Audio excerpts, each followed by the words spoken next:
Welcome everyone to Chromatic Chimera, where tonight we will be doing issue number 4 of Dead Winter, Heist at the Museum. Tonight we are engaging at a fun museum heist that the party actually helped plan. There is a fun mechanic that the City of Mist publishers made in a supplement called Fortune's Row, where the party members all pick a playing card, and that determines the complications of the heist. So earlier this week I had them all pick out their favorite playing card from a suit, and they actually designed this, so I didn't really have to prep much this week. It was pretty sick. Second announcement, this is just a bit of a disclaimer. This game heavily deals with like mythology and stories and legends. I understand that there's a bunch of different versions of all of these stories. I'm using the one that kind of speaks to me most and is the one most fun to tell a story with. I understand that not all of them might be as accurate as ones that you have read, but that's just what we're rolling with this for this. Other than that, we are going to have Sam do a monologue tonight to lead us into the game. Okay, let's see. So, well, the last time we met, we had returned to my apartment after going to the Golden Fleece, where I got shot as we tried to look for some more clues about the death of our good friend, Professor Lenora Hawkins. Hawkins. I've been shot, I don't know. My companions spent some time discussing their rather limited experiences with their strange skills and abilities. It was interesting to hear how different it is for them. We split up looking for more information about this grisly murder, where we found an emptied safe in Lenore's basement, and did some further research into an artifact known as the Golden Ankh that Lenore seems to be searching for.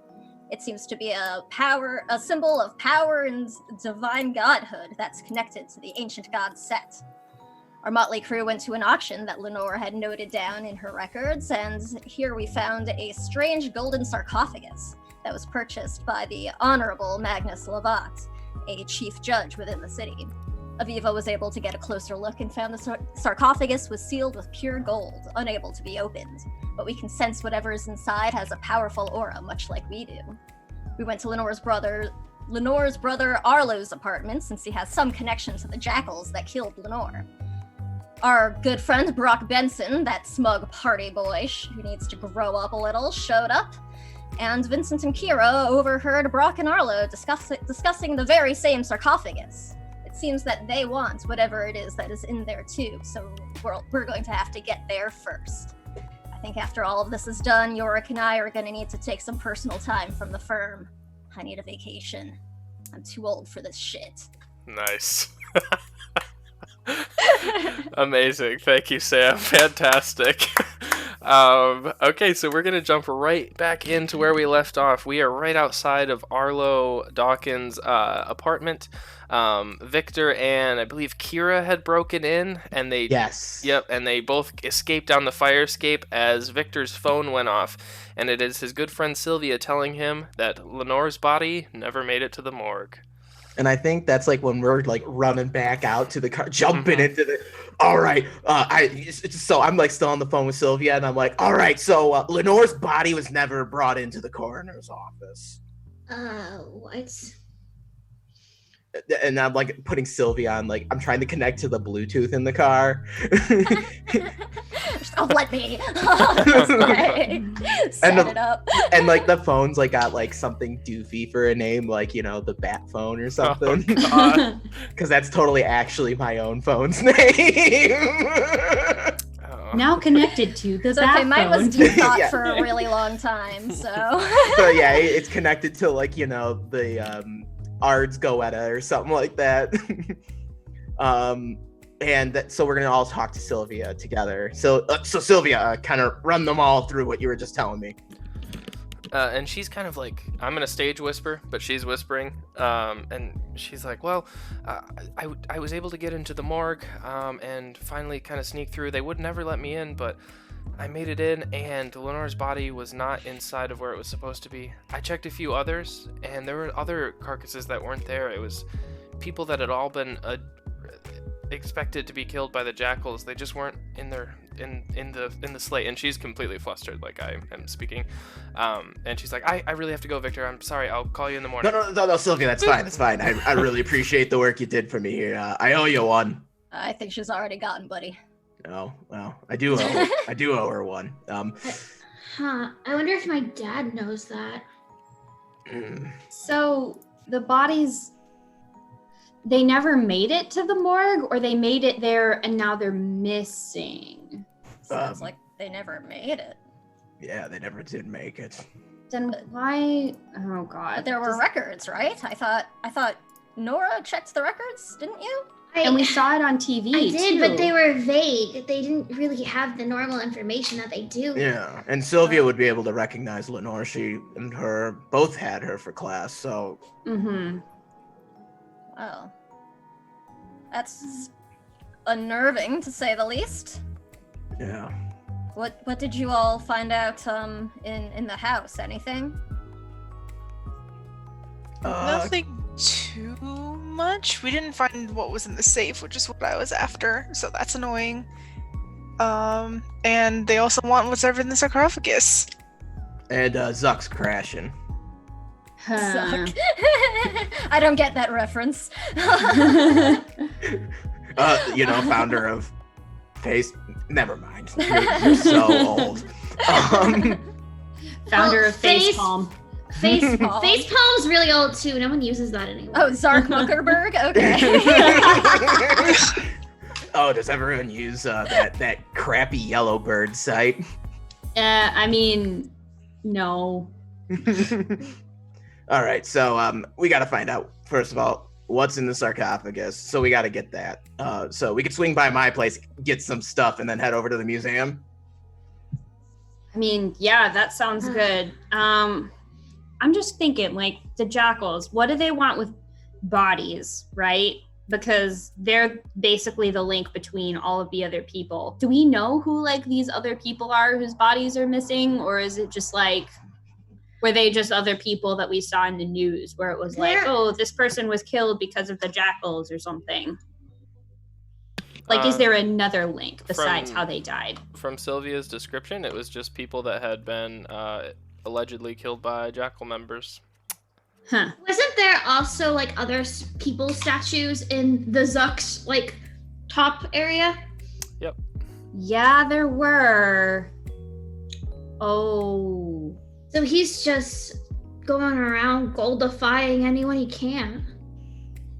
Well, that's I'm kind of messed up. surprised that works on dead bodies, unless they're not actually I don't think dead. they're dead. I don't think they're actually dead. And if anyone's an expert in death, it's definitely Nora. For sure. Great, I guess. What? I wonder if Everyone there's any way- has their expertise, Kara, okay? Don't judge mine. Okay. I think if that is the case, though, we're gonna need to find some way to undo whatever this is, so we can at least test to see if our theory is correct. Well, we could see if Brock's got a touch that could ungoldify them, so we're gonna have to take him alive. Maybe he has, like, an evil twin or something. Well, like, if we go back to the original story, right? He had to go pray to some god, and then he touched a river, and then his hand couldn't make things gold anymore. So either we dunk him in magic rivers, or he just can ungold it himself. Well, I guess the Barlow River's pretty magical if you want to consider it a cesspool of industrial waste. Yep. Got a magical stench to it. Yeah. I Pretty think much just definitely one super fun site. I think definitely talking to him first, just because I don't want to touch that guy if I can help it. He's pretty pissed at me specifically, because if those were people that were alive before he goldened them, I think I might have broken, like, his girlfriend or something. Oh no. Like, I didn't realize when I threw it that it wasn't just a statue, if you catch my drift. So, yeah. Oh my god. Man, you're all so smart. I don't have to write this game. Look, we're just a bunch of mythology nerds that probably wanted to play. I'm just why like, this hey, game- you, I don't like your girlfriend. Look, this game appeals to the TTRPG nerd. True.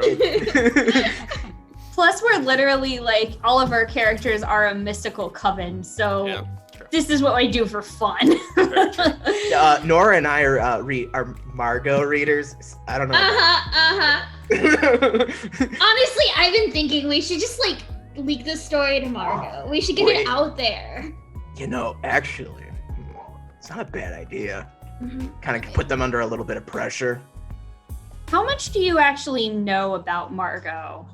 Just like, do we have any way of knowing that she's gonna leak this to the right people and not say bring a bunch of jackals down on our butts? Or on her, actually. I mean, let's think about this also. From what we can tell, the news is publicly declaring these people are, being treated by the coroner or whatnot, as usual, and they're not. Somebody important knows what's going on. Yeah, somebody is covering something up, either so the media doesn't know the truth or they know the truth, but they're keeping quiet about it because they could just get turned into gold or like murdered or something.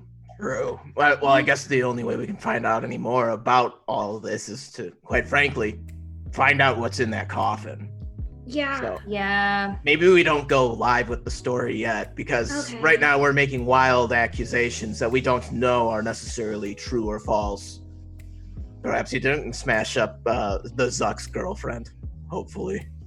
Well, I wasn't gonna leak that part. It kind of makes you sound bad.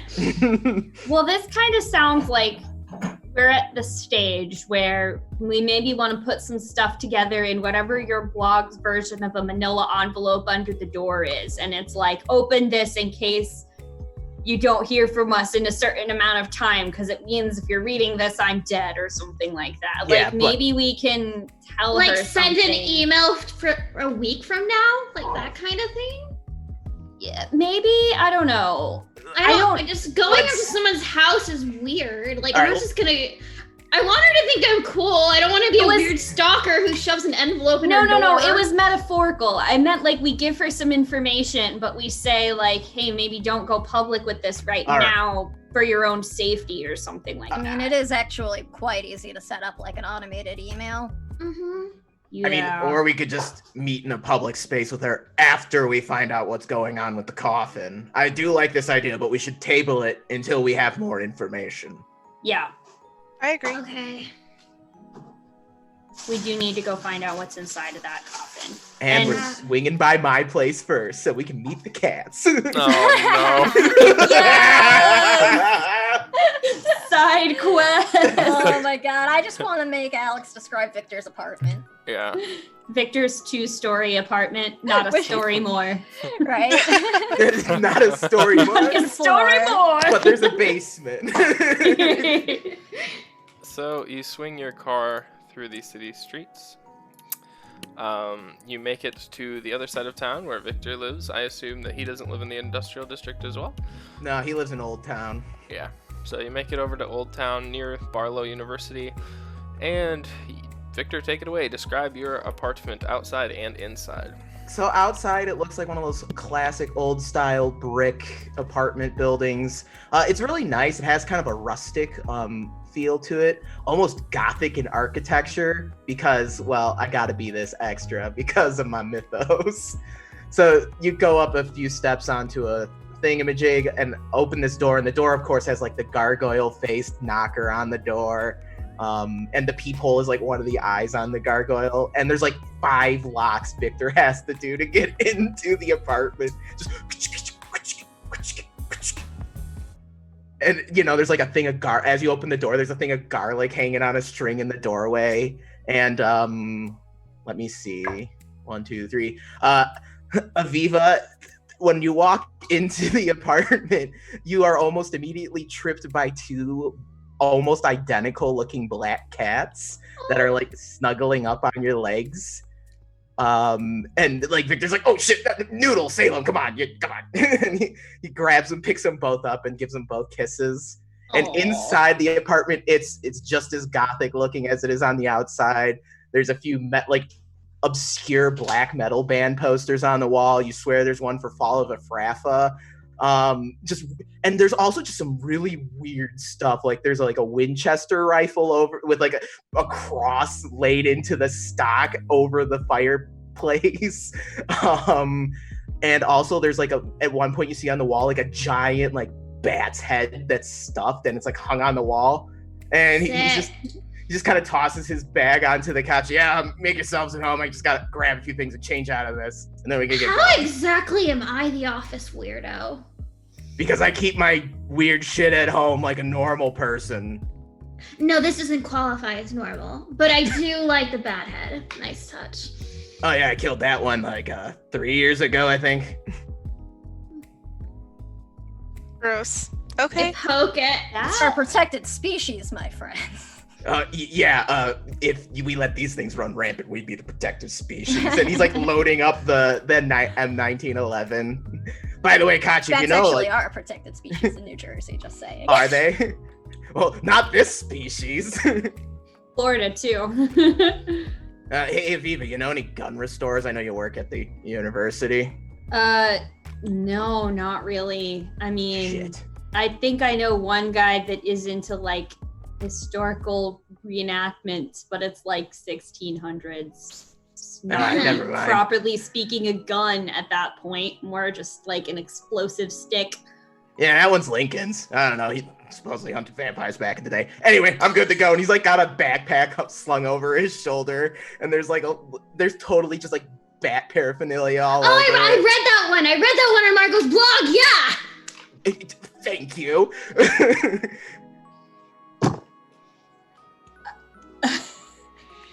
I cannot believe that just. Oh, No, I'm also, just busy processing that reference still. also, let's see. 1, 2. Katja, while you're like kind of looking around the house, you look like into like one of the back rooms, and it looks like a study type room, bedroom, like, and you see just loads of camera equipment. And you swear you see labeled somewhere cat documentary. I'm picturing just like some sort of tiny cat set, like Oh, off in yeah. the corner, like. Oh yeah, and like you know how like normal people would have pictures of their family? It's like pictures of his cats, and then you Oh my do God, see a just picture like of all him. Hallmark photos, but cats. And then there's like a Yes. few pictures of like him, Sylvia, and like a few other people. You do see a picture of him with Lenore in the apartment. So then he's like ready to go. And anyone need anything to drink before we head out? Oh shit, pack of smokes. I think I'm okay, thanks, but maybe before we head out, we should figure out what exactly it is we're doing. Yeah, so That's are we fine. sneaking into the museum after hours, or are we gonna just try and like get in and then stay in like mixed up files of Mrs. Baisley Frankweiler, like hide in the bathroom stalls and then avoid security and then sneak out and yeah. I think it's already late right now, though, actually, right? Oh What time is yeah, it, yeah, Russ? that's true. It's like the middle of the night. So it's probably Sorry. like 9 p.m. at this point. Okay. One thing I will say is suggested in the rules for this game. You do the prep sequence at the same time you're doing the heist sequence through the use okay. of flashbacks and things like that. Oh, Oh, that's so cool. Okay. So Okay. I'm gonna do my best to run that if that's a direction we want to go. So do we like want to like just jump straight into the heist So then, we and then can like just flash jump back into to it, yeah. Victor's weird ass apartment? Okay. Yeah, Okay. that sounds fun. Okay. That works for me. Cool. So the next day, we'll set the scene a little bit. The next day is a Monday now. You are all out of work based on Bank holiday. calling in sick, whatever you're doing. So you My all- professor got murdered. I'm Yeah, sad. I'm sad. Maybe the funeral's today. So you all. Oh, he's not having one. Never mind. So I you know. all group up outside of the museum, and today is heist day. We will say.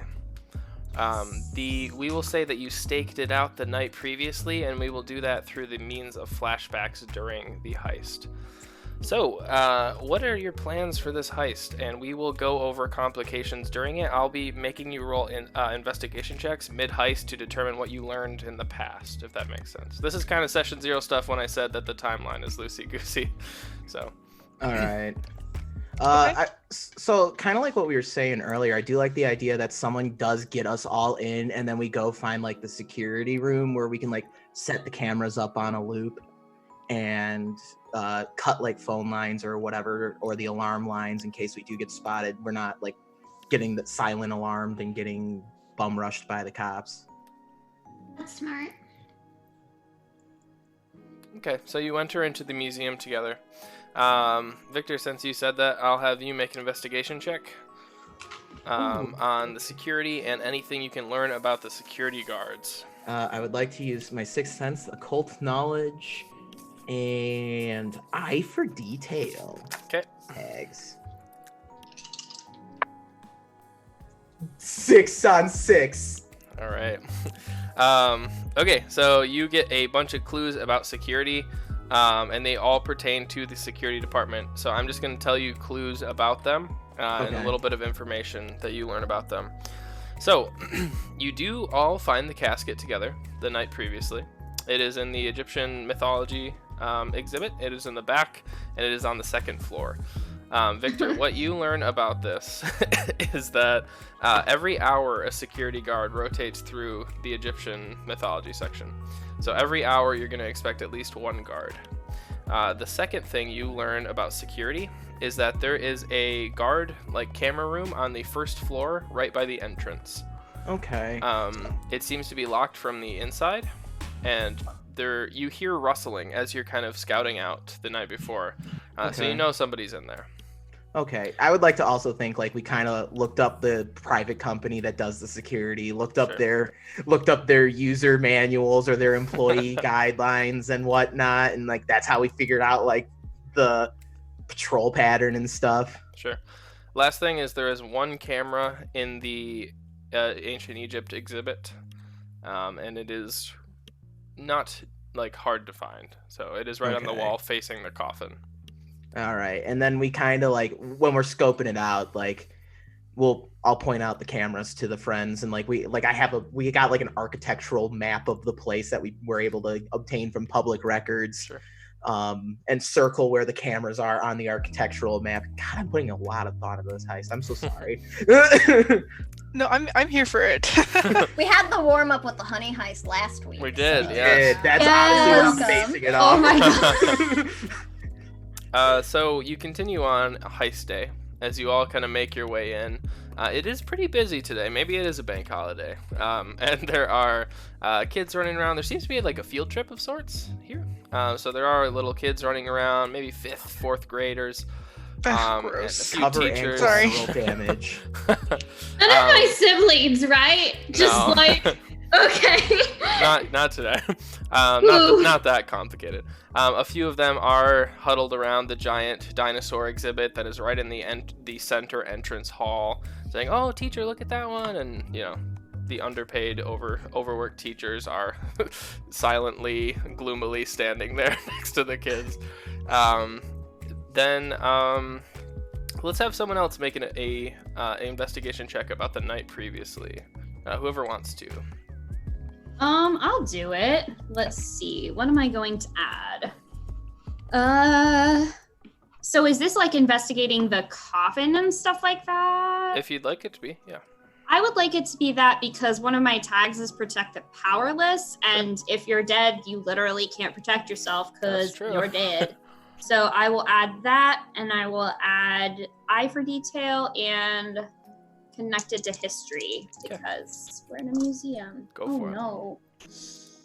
7. I rolled 2 2s. 7. That's still a pass. So you get some clues. You get up to 3 clues about the coffin.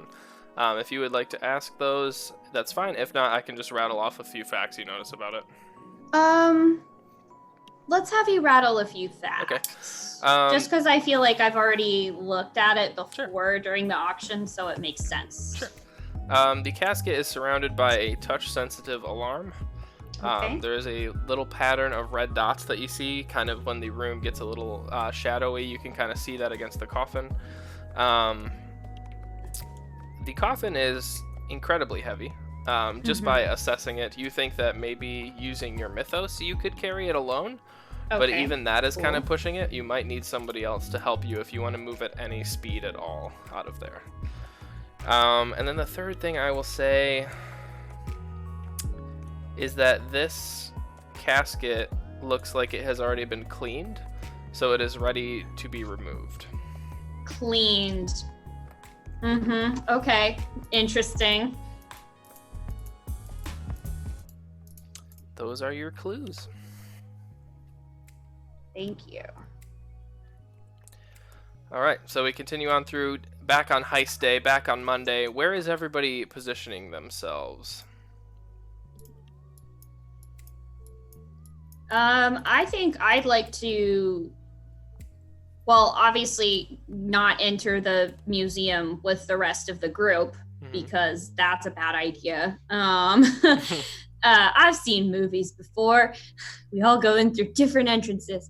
I think I'd like to be positioned kind of already within the exhibit, because that way I can help with, I guess, coordinating maybe with Victor about the touch sensitive alarm, since you did security, and I can be ready to just lift and haul ass out of here when it's time. Cool. Victor, you also get a text from Sylvia at this point. I'm in the back alley. Nervous. Nice. You're probably gonna have to drive, but I got the car here. That's all I need. And we probably brought like an SUV style car, probably Sure. borrowing hers. Yep. Cause like we got a coffin. She rented a van. Seats are all like flipped down. Yeah. Yep. Okay. So, Nora, Kira, Katya, where would you like to be positioned on Heist Day?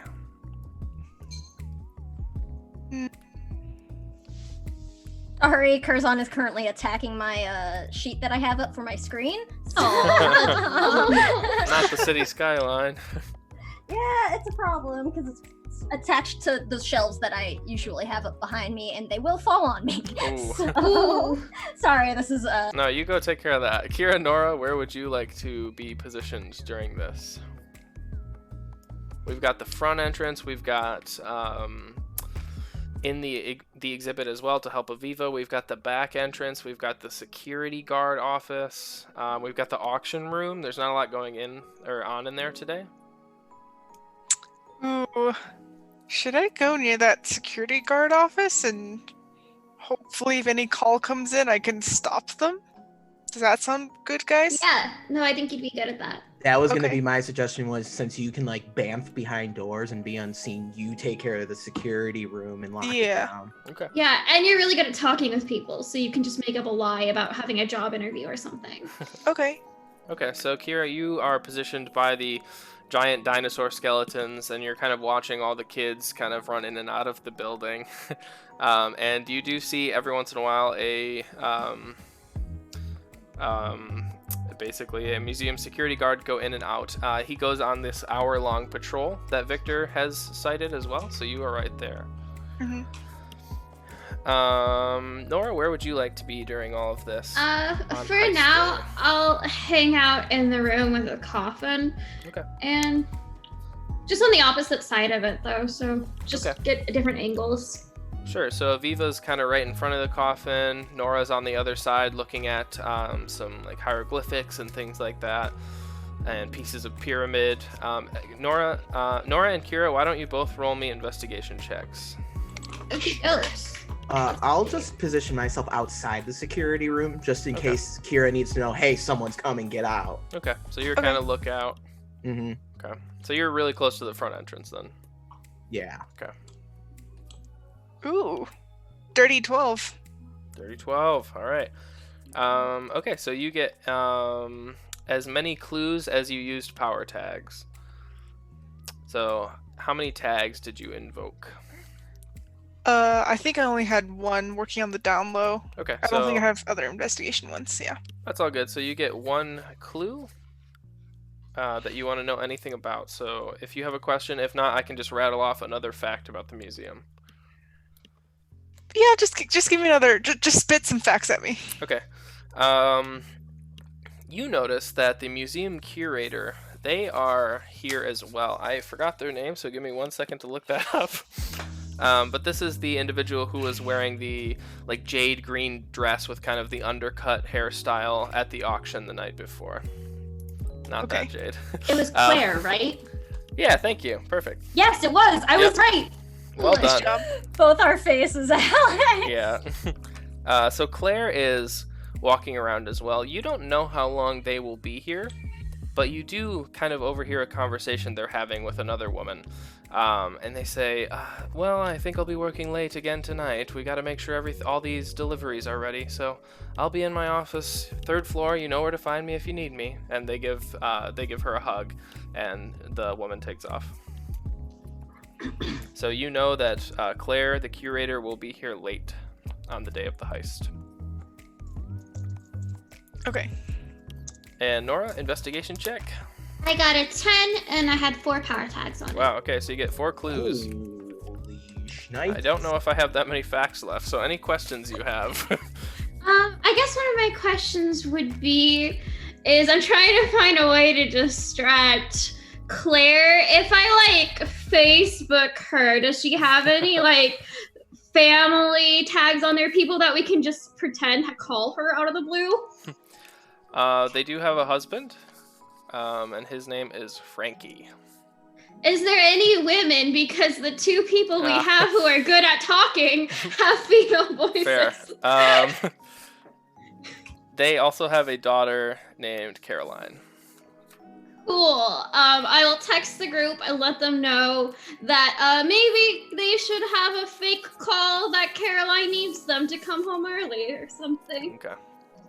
Okay. Cool. Got 2 more clues. 2 more clues. Okay. The security guard, when they walk, do they have any kind of injuries anywhere, or do they favor any? Is there anything about them that shows a weakness? Sure. One of them has a limp on his left leg, and it takes him. So you notice, Nora, adding on to Victor's rotation clue, you notice that there are 2 security guards, one who has a limp and then a very tall, slender woman.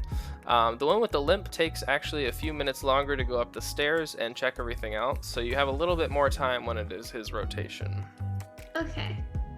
And then can I save the other clue for later if we need it? Yeah, sure. Okay. All right. I know there's one more investigation check, right? Is it Katya? Yeah, so it sounds like we've pretty much got the security office and the room that the sarcophagus is in sorted out. Yep. I think what I would like to do then is spend time sort of scouting any alternate routes in or out as backups or things to keep an eye on, because we know that Arlo and the Zuck are planning a heist of their own to some extent. Okay, so go ahead and make an investigation check again.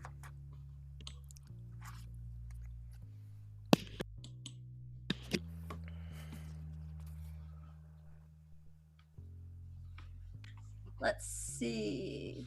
That's a 10, I think. 10. Okay, so how many power tags you used is the amount of clues that you have.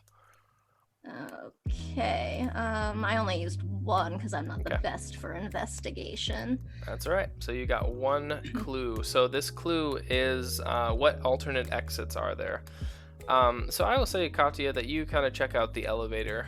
The elevator is mainly used for, elevator purposes, but it is also used to transport heavy objects from floor to floor. Okay. You see a few people going in and out of the elevator with large artifacts and things that they're taking somewhere else in the museum. And you also notice there is a basement, but you need a special key to unlock the basement. There's a little glass box over it, so you can't press the floor unless you have the right key card. All right, that was gonna be sort of my one of my questions about what I could see. Is it one of those big elevators that's got 2 doors? Yeah. Yep. Okay. And then you notice that all the employees have a key card. It's on a little elastic extension, and they just kind of swipe it for the basement. Okay, that's good to know for sure. All right, I think that's the only clue I get. All right, so we flash back to heist day. All of the intel that we used the night before. So Aviva and Nora are positioned somewhat close to the coffin. Kira and Victor are kind of close to the exit.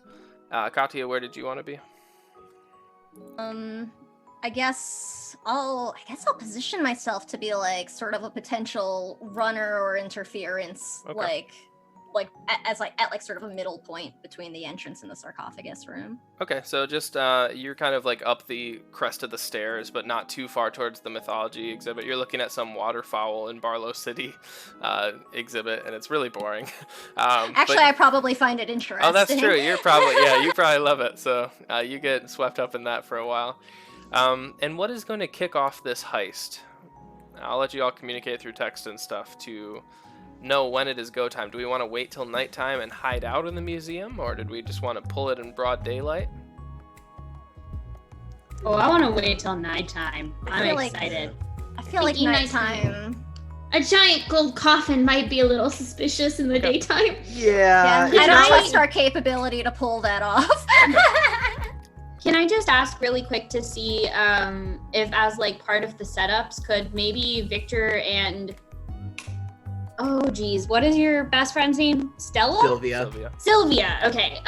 If maybe Sylvia, who's driving for us, could get some kind of like corner, gurney or something on wheels. Like if we need a way to really quickly like get this sarcophagus rolling or something like that, so that we can get it into. Yeah, I figured we our would just vehicle. jack a dolly from the museum. Yeah, just something like that. Like find a way to have like a wheelie thing, because I don't mind like lifting it and everything, but that'll help us be a little bit faster. I think that was in my original Discord plan I sent earlier We'll today say when you we have were like one. playing. It's fine. Is like Sweet. Okay. Nora goes jacks a dolly because Nora has the experience of working with gurneys at the coroner's office. Bada bing, bada boom. Yes. Okay. Cool. Okay, so we're all gonna hide till nighttime. Where would you all like to hide in this museum? Inside the T-Rex. It's a skeleton, my dude. It's a Victor's just In like, the skull, my guy. oh my god.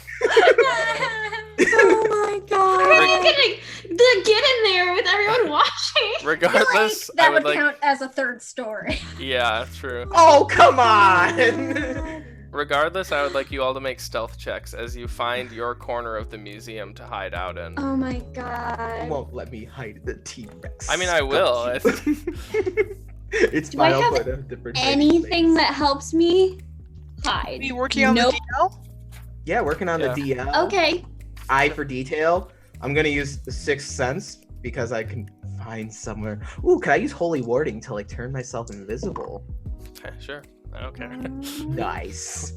Okay. Are there I will other do- coffins still? Can I hide in one Yeah, of them? Yeah. that was what I was I gonna was do. gonna say that's totally what Nora's doing, isn't Yeah. it? Yeah. I was gonna do that too. Yeah, there's a few in the Ancient Egypt exhibit. 8. Yeah, I'll just try and like hide in a bathroom stall or a supply closet somewhere. Okay. Yeah. And I rolled an 8 for that. Literally all of my tags are like giant power, super strength, and I'm like, hide. Okay, so you got All of my checks are like stealth based. I'm just like, oh god. It would be kind of cool though. Maybe no, I'm not in Mythos mode. I was gonna say if I was in I Mythos did mode, I not. would just like pose like I am Do it. Ooh. That would be Do so it. That'd be cool. Okay, so we got Aviva passed, Kira passed, Nora. I failed. Okay. Oh no. Oh no. I got an 8. Okay, Katya. I got a 12. Okay, super Nice. stealth. Okay, Yeah. so Nora, as you are Oh no. shutting the coffin on top of you, part of your dress gets, or like your clothes, I don't know if you're wearing a dress. Yeah, Uh, it's stress. Okay, part of your dress gets caught on the outside of it, but nobody seems to notice that there's a little bit of black fabric sticking out of the coffin. Can I tuck it back in? You don't notice. It's like Okay, the cool. very edge, and so you can't really Aw. feel the tension pulling or anything like that. Oh dear. This is scary. Oh no, I'm scared. So you wait for hours. What it feels like way too long. Some of you are like, okay, I'm glad there's a fake air hole in the bottom of this coffin. And you wait. Totally just playing Angry Birds. Well, Right? Nora's just taking selfies. Like, this is the best moment for her hanging in her coffin. oh, I know. Victor's probably just looking up about like death hornets on the internet. That's what he's doing. Oh god. He's watching his own YouTube cat documentaries back. Yes. Altia's like answering work emails Yeah. on her phone in like a stairwell What a somewhere. waste of a day. Okay, so you are all hiding in your respective spots. You do hear over the loudspeaker eventually, museum's closing in 15 minutes. Everybody please make your way to the front. Text Sylvia. All right, they're closing in 15. Be ready to get in position. Okay, and you could just like, even the way she texts is super nervous right now. I believe in you. You've got this. Heart you. She sends like a swearing face back at you. I send a kissy face. So she is out back in the back alley ready to go. You hear what sounds like keys rattling 15 minutes later, and the front door is locked up. Kick off the thing on my coffin. Also opens coffin super dramatically, like Nora's into this. Like rising from the dead coffin? Yes. Bride of Frankenstein style. Oh my god, I love it, but I'm also just like, fuck. Yeah. So Aviva and Nora, you are in the ancient Egypt. I guess Victor would be at this point too. You are all in the ancient Egypt exhibit. You pop out and you see the coffin. You see that the red dot security system is still on it, and that has not changed. So we gotta take that off. Yeah, we need to find some sort of a control room or some technical hub. I guess we can cut the power to the building. Full transparency, you are on a timer. Yeah, oh yeah. All right, I will find power. We're just gonna cut power. Okay. It's just They'll got kill power. the cameras, kill the phones, I everything. mean, they've probably got backups, I would imagine, though. Would it And take a wouldn't they little be while alerted for... to it though if we cut the power? Because a lot of times those things alert immediately. Yep, feel like a especially in the museum. security. But I don't know that. Never mind, just kidding. No, I would maybe know we that should go though, get that- because I would know about temperature controls and archive stuff. So like, yeah. Sure. Maybe if we don't cut the power, we just cut the security system. Okay, let's just cut the security system. I can get in there, and then one of us should go find a gurney or something and just get ready to bolt out of here. Yeah, like I'm ready to lift. So just tell me when it's time. Okay, so Okay. Kira, you go down towards the security room again. You sneak behind the little like stone circle that the T-Rex is on, and you can see the security room at this point. Okay, perfect. Can I get in there? Sure. Would you like to use your like Mythos teleport ability to get in there? Yeah, hell yeah. All right. So when you are ready, you teleport into the door as it's kind of opening as the shifts are changing. It's just like a little crack, so you can kind of see through it at last minute. And you teleport like sneakily into the corner. You already rolled a successful stealth check, so we'll just keep that.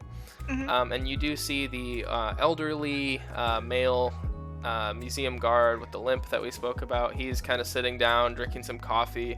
He has both of his feet kind of kicked up, and he's watching a few monitors. Yeah, that's what you got.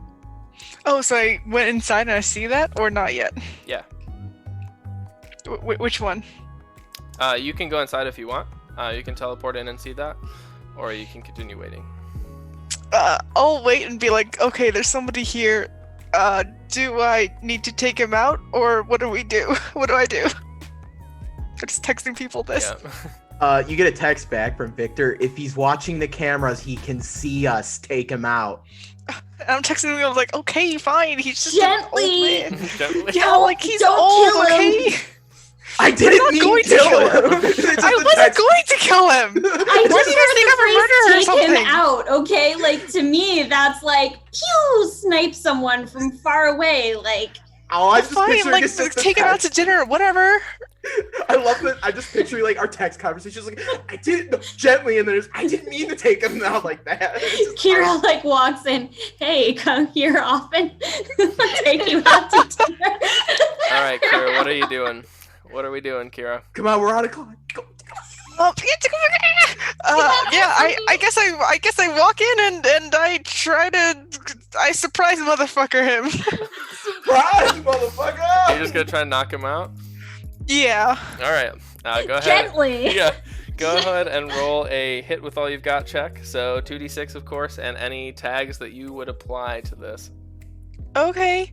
I'll do I have like Silentless Assassin, Surprise Motherfucker, and pointy things, but I'll use like the butt of a knife, so Okay.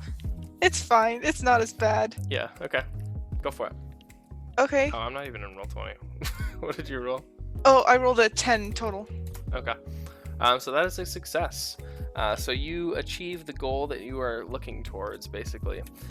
You knock him out with the butt end of your knife, and he just kind of face plants down into like his tray of like donuts that he's munching on. And you do see right as you do that, the camera flashes and pans over because it is a rotating camera, and it pans over, and you just see like the rest of your crew sitting in front of the golden coffin, just like staring at it. Oh crap! Okay, I think we just got in time. If there's a recording tape or something like that, I just like take it out, or Okay, yeah.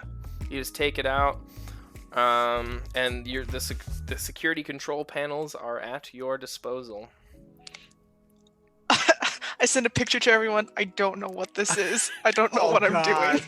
Oh god, alright, wait, quick. I'm gonna text Sylvia. Do you know what this is? This is just her just being like, what do you want me to do here? She texts back, "No, get me out of here. Why are we still here?" Is there a big red button somewhere? Is there? An on-off switch? I mean, yeah, it's in English, so everyone would see it. It's on and off. It's a big red switch. Okay, I flick that switch and labeled? hopefully everything turns off. Okay, you go through and you flick all the red switches that you find in this room. There's quite a few. There's cameras, there's security protocols, there's trip wires, all this stuff, temperature controls, and you just turn them all off really quick. Okay. And there's also a power switch to the entire place if you would like to hit that. That is up to My you. finger's hovering over that. I'm like, no, it's gonna get really dark though, isn't it? It's nighttime. No one's gonna be able to That's the see. power switch. Yeah, I'm not hitting the power switch, but I am We all have flicking everything phones, though. We all have phones. We can just make And a lights. lighter. We'll Whose be phone able is to going see off? Is that me? because What? What? Never mind. Your timer went off. I was like, what? I thought I had it. Oh! Sorry, stream. I didn't know what it was either. I thought I had it muted. My bad. I was. Yeah, okay. Alright, power switch also off. Fuck it. Okay, so I last rush minute back you to the other group. You just kinda As the jam power it. switch goes off, I'll just have the glowing, like the glyphs on my forehead. Normally you can't really see them. They'll just sort of start to glow with a little bit of a blue light. So I've got like kind of a headlamp thing going Nice, on for nice. everybody. Sick. Nice. Okay. My cigarette's probably like creating just a little speck of light in the dark. So This face is giving me anxiety. you I can't. watch as the red lights kind of flicker off of the sarcophagus. Let's Okay. get it on the thing and let's get it out. Pick it up and haul ass. So Viva, you pick up this sarcophagus, and you can thank whoever picked the ace of spades. That was me. This That was Victor. This is extremely light. This thing's made out of plastic. This is definitely a decoy. Wait, shh. Fucker! You pick it up and it just like flings up, like when you pick like an empty cup up with no water in it when you expect to have water full of it. Well, Who the fuck picked your ace of spades? Decoy! I text really never mind, it fast. wasn't me. On the back, you see a stamp that says "Official property of Barlow City Museum, cleaning duplicate." Wait, so is there a collections room in this museum? Like just a storeroom? I will say that Katia saw people wheeling artifacts down to the basement with her clue. I will remind you all of that. Okay. Okay, So- so Meet yeah. you in the basement, and then I also We grab need to- this. we need to Katya hide. will ask if the security guard that Kira knocked out has a. It's like I was about to say swipe get a key. set of keys. It's a a swipe thing. The so- key card, yeah. Yeah. Yep, he has one. I take that. Okay. And I rush to the basement. Okay, so the only way to get to the basement that you know of is the elevator. So there is the elevator shaft over to the left of the entryway. Who would like to go down to the basement? Is anyone staying upstairs? How are we splitting this up? The basement's as far away from the third floor as you can fucking get. Alright, That's so Kira and Victor. I will be going because I need to lift the real sarcophagus. Okay. So Aviva. I mean, Katia, do you want to stay and be distraction if we need to try to keep people off of their back? We have birds. We can. You're gonna night at the museum, the bird exhibit. Yes. Okay, so I'm down for Katya and Nora are staying upstairs. Yeah. I Okay. think so, yeah. Okay. So both of you are staying upstairs as the rest of the individuals go down the elevator shaft. You two both kind of hide, like, kind of under the stairs a little bit because there is still one security guard out there going on her nightly patrol. Katya and Nora, I will say at this time, both of you hear footsteps coming down the stairs, but it is two people. You see Claire.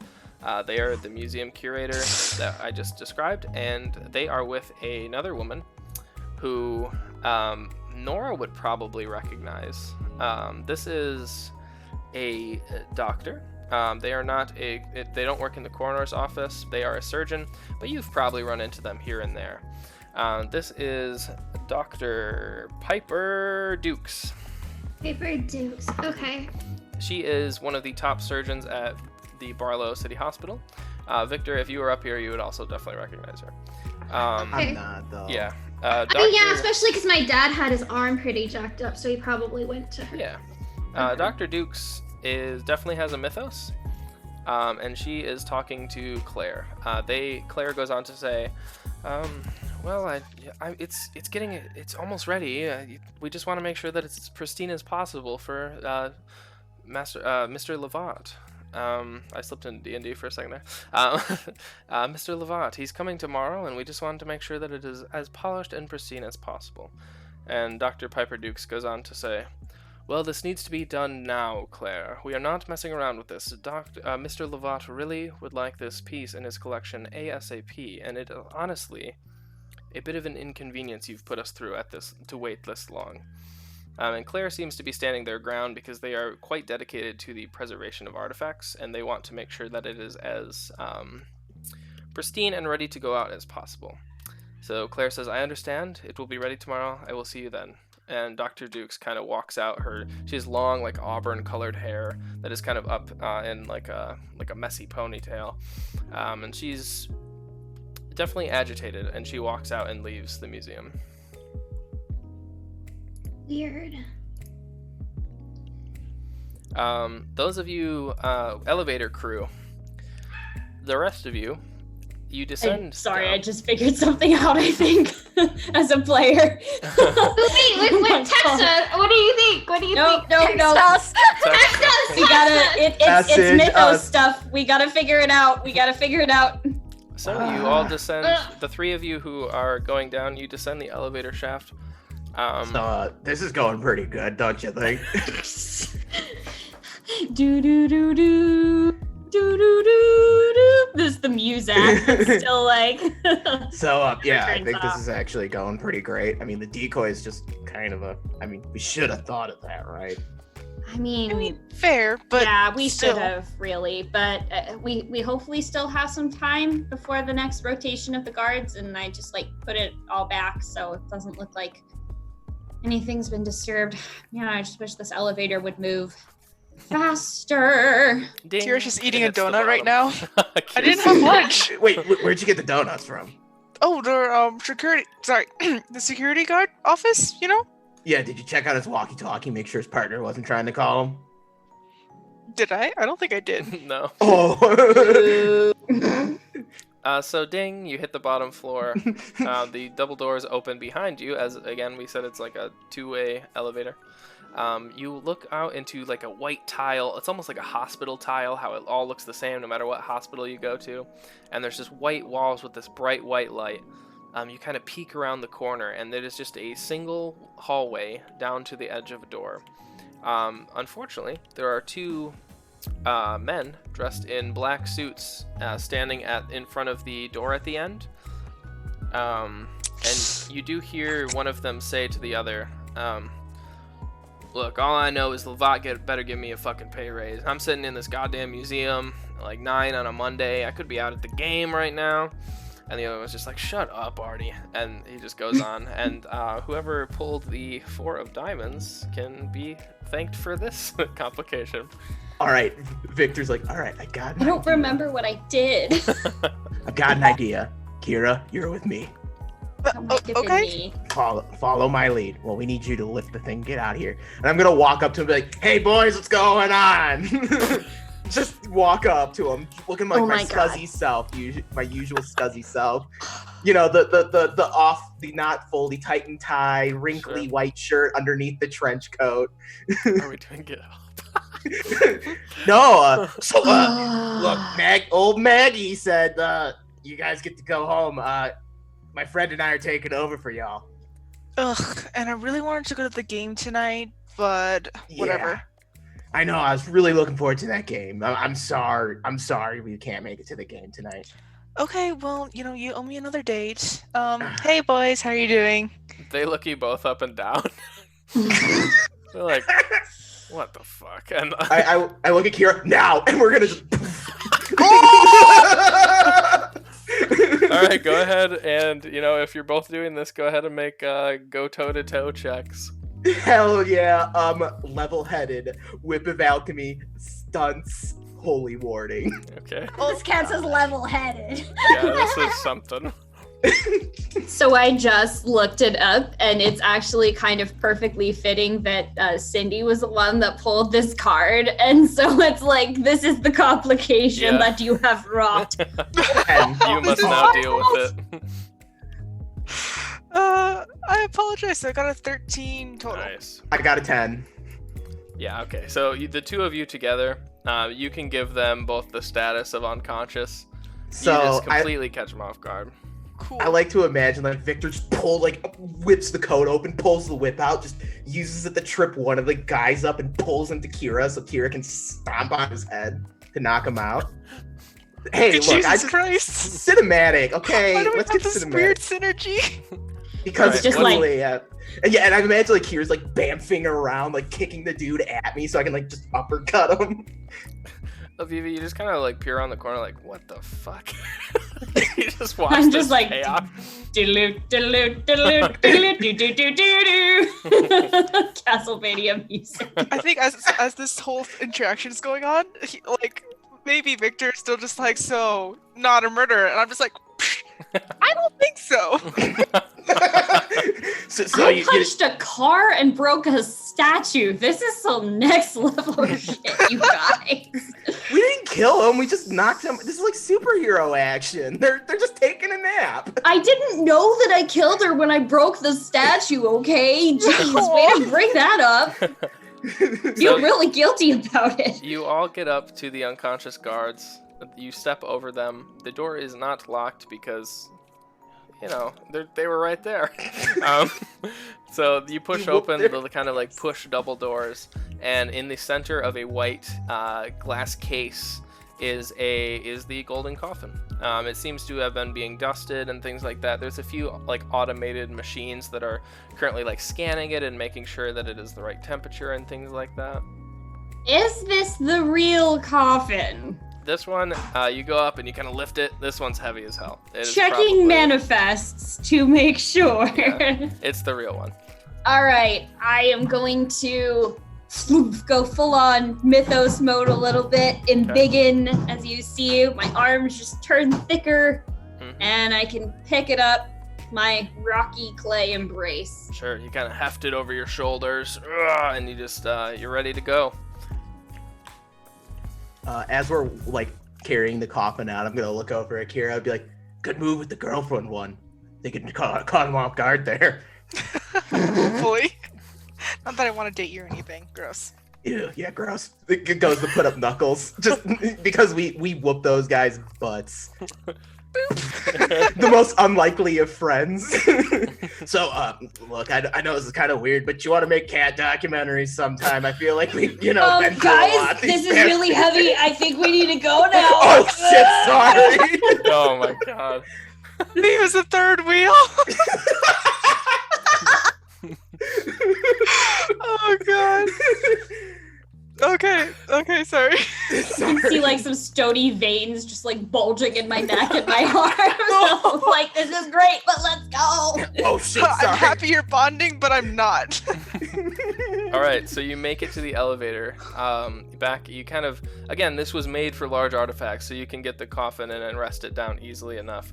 Let's go back to Scotty and Nora for a second. You watch as Claire, you hear voices like far in the distance talking together. And you know that, or they are talking to the security guard that has been roaming around the halls. It's really hard to make out unless you want to get closer and make stealth checks up there, or else you can just know that they're speaking. I think I'm okay just You're muted, Nevi. knowing. Okay. Yeah, I have never once had a stealth check work out for me. Okay. Classic. So the two of you again just kind of crouch by the elevator under the stairs, waiting for the rest of the crew to retrieve the coffin. So ding, it gets up, and you hear Claire. They say, "Oh, maybe that was him," and they start heading towards the stairs. The rest of you have the coffin out in front of the stairs at this point. Katya and Nora has rejoined the party. You're all kind of together right in front with this coffin. Sylvia's car is out the back door. So Okay. you just gotta get it there now. So, wait, we're still inside though, right? You are close to the front doors. Okay. I have an idea for a potential distraction if we want to try it. I What's assume. the idea? I mean, I assume this is a museum that's got lots of wide open spaces and people going in and out of it, so there might be a few, birds kicking around that have made their way inside. I might have been thinking the similar idea with that. I think instead of rejoining the group, we're waiting and to just unleash the birds. Okay. Because we're supposed to be the interference distraction, so... That's So as Claire kind of rounds the stairs and they go to look down towards you, you just unleash this torrent of birds at them on the top of the staircase. And they look and they're like, what the hell? And the birds just go and pick at their shortcut hair, and they're just kind of waving their arms, like batting them away. And they are Hi, definitely my busy. pretties. Yeah, they are Nora definitely is busy on- dealing with that. Nora's actually terrified of geese that she summoned, so she's kind of like scooching closer to Katya. I really hate them. So now is your time. Using this distraction, you would like to run to the back alley, no?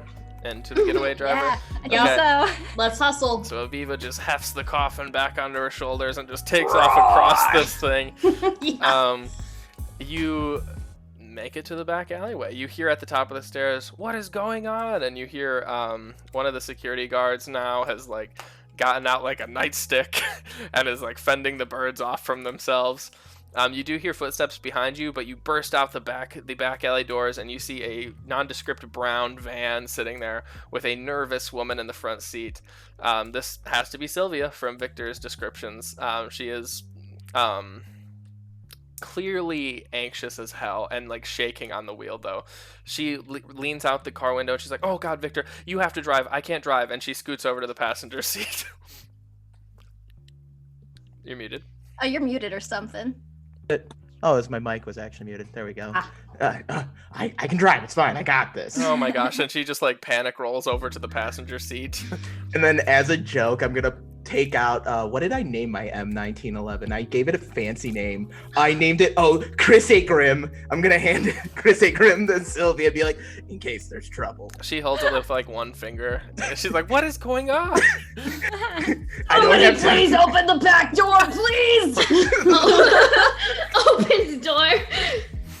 And I'll just like gently as a giant clay creature can put several 1,000-pound sarcophagus in the back of this van and maybe like get Elephants. a tarp or something to wrap it up. Yeah. Okay, so you all get into the car. You have made it out of the museum. Woo! So Hooray! I can't believe that worked. Hello, that was great. Wait, that went smoothly. We did that so successfully. as this conversation is happening, I was gonna say it's Chris, everyone. Don't. Victor, you swing the car back around. Unfortunately, the only way this leads out is towards the front of the museum, and you swing it out past that, and you just take. It's not like super obvious because there are cars out. It's not that late in the day. Yeah, but no one else's cars drag and bumper on the ground. So you swing it out past the front, and you all kind of like instinctively look in the museum like, oh shit, did we make it? And you're all kind of like moment of like silence, moment of hope here. There's a few beads of silence, and then you look inside, one last look, and you're like, is that thing coming closer?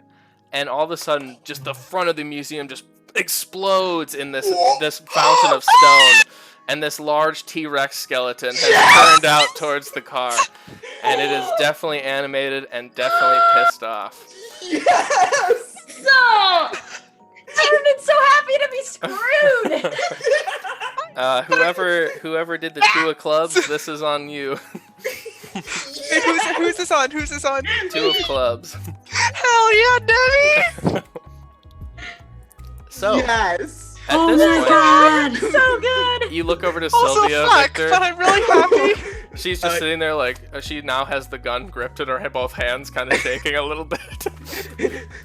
It's go time. Drive! I'm going. We're not stopping! I'm pedal to the metal, but the van can't go very fast with this sarcophagus. Alright, we're gonna go into a combat scene here. So good. since Victor is driving, we're gonna start with Victor and see what actions he wants to go through.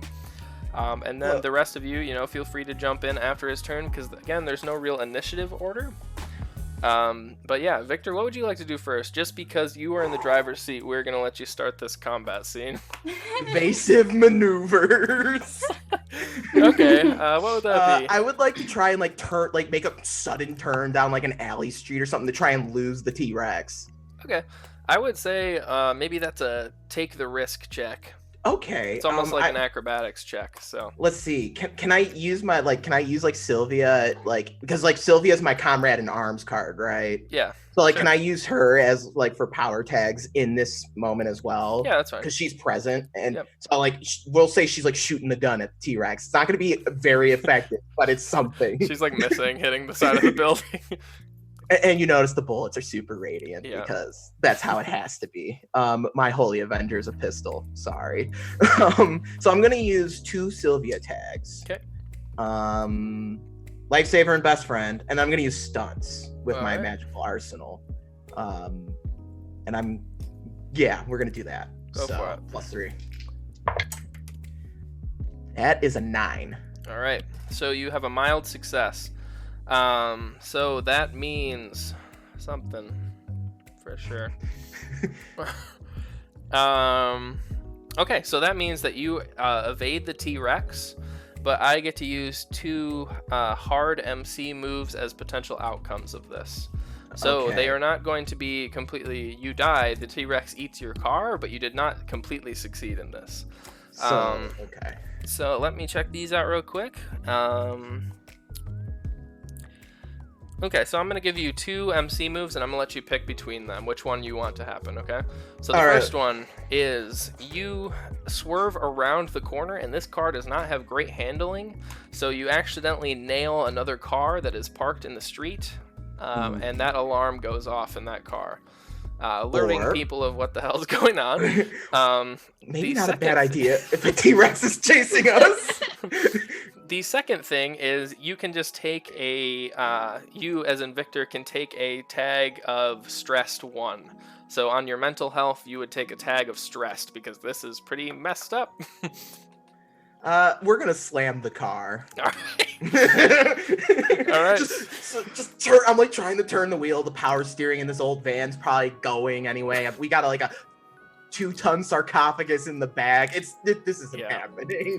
The tires haven't been rotated in 3 years. It's this.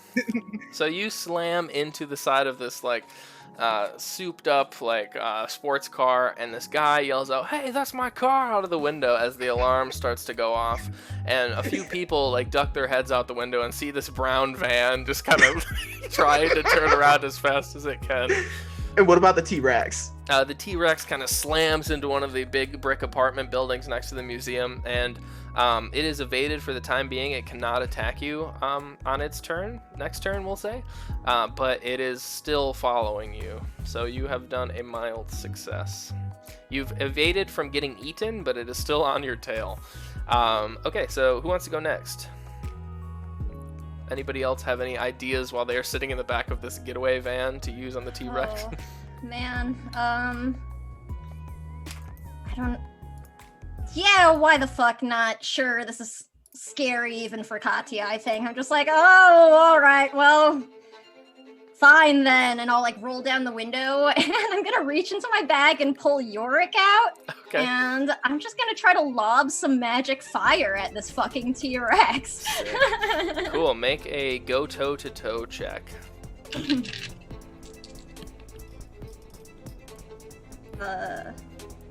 9? 9. Okay, so that is a mild success. So how many power tags did you use? I used 2. Okay, so you can give him a status of -2. You could use something like burnt or singed, whatever you want to describe him, and then you can use that against him when he has to make checks going forward. Sure. This is basically doing damage, essentially. All right. Yeah, I'll go with burnt. That seems Okay, straightforward. so he is burnt.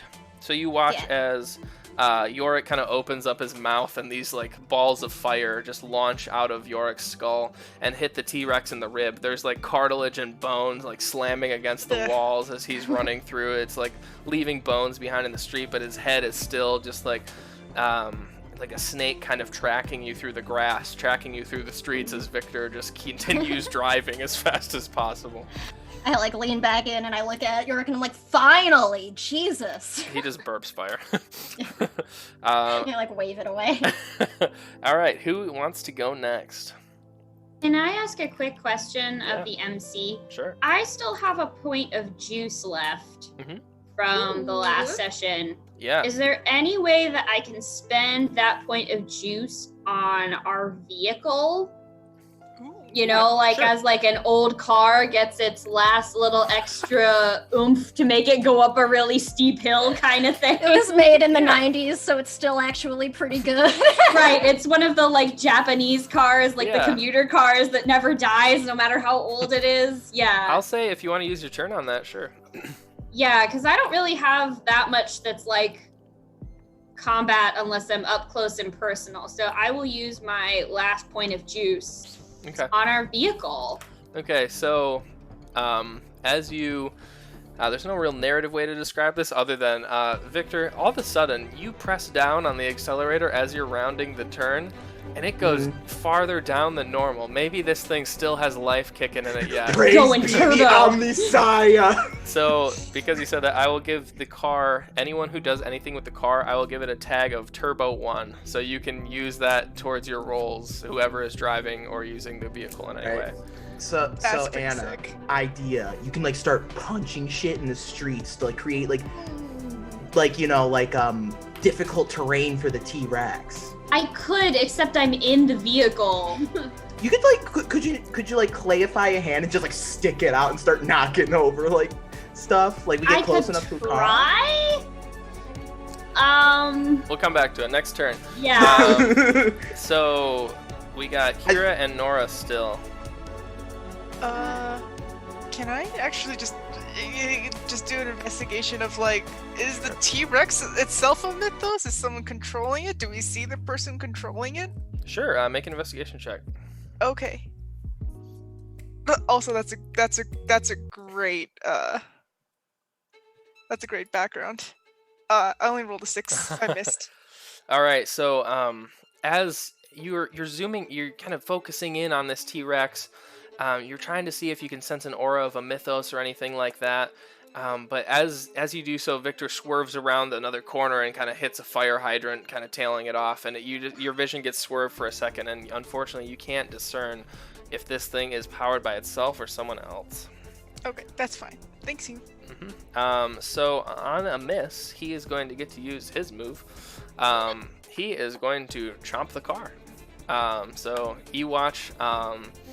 I'll have, I guess since Victor's, I hate to make Victor roll for everything, but since you're driving, if you want to make a face danger check, remember Sure. you also have the turbo you can use for a +1.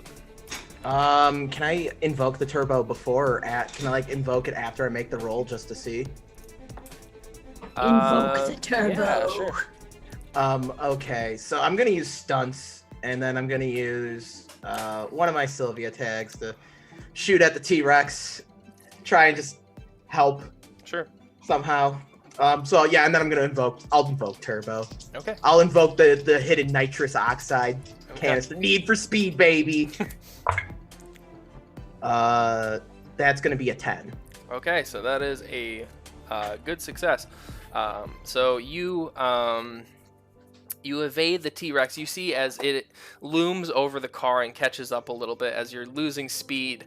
The T-Rex clamps both of its jaws behind you, and it hits a car behind you. And that car kind of spins off into the ditch. As you are continuing to go as fast as you can, thanks to Aviva's turbo, you just kick it down and you just keep on pulling through the streets. Fuck yeah. A quick question for you. Just like so the people who don't have a mythos, like just the innocent bystanders, can they see that a giant T-Rex is chasing us, or do they see that as something else? In your experience, no, but we'll get to it after the combat and the fallout. All right, thanks. So, yep. Oh, you're good.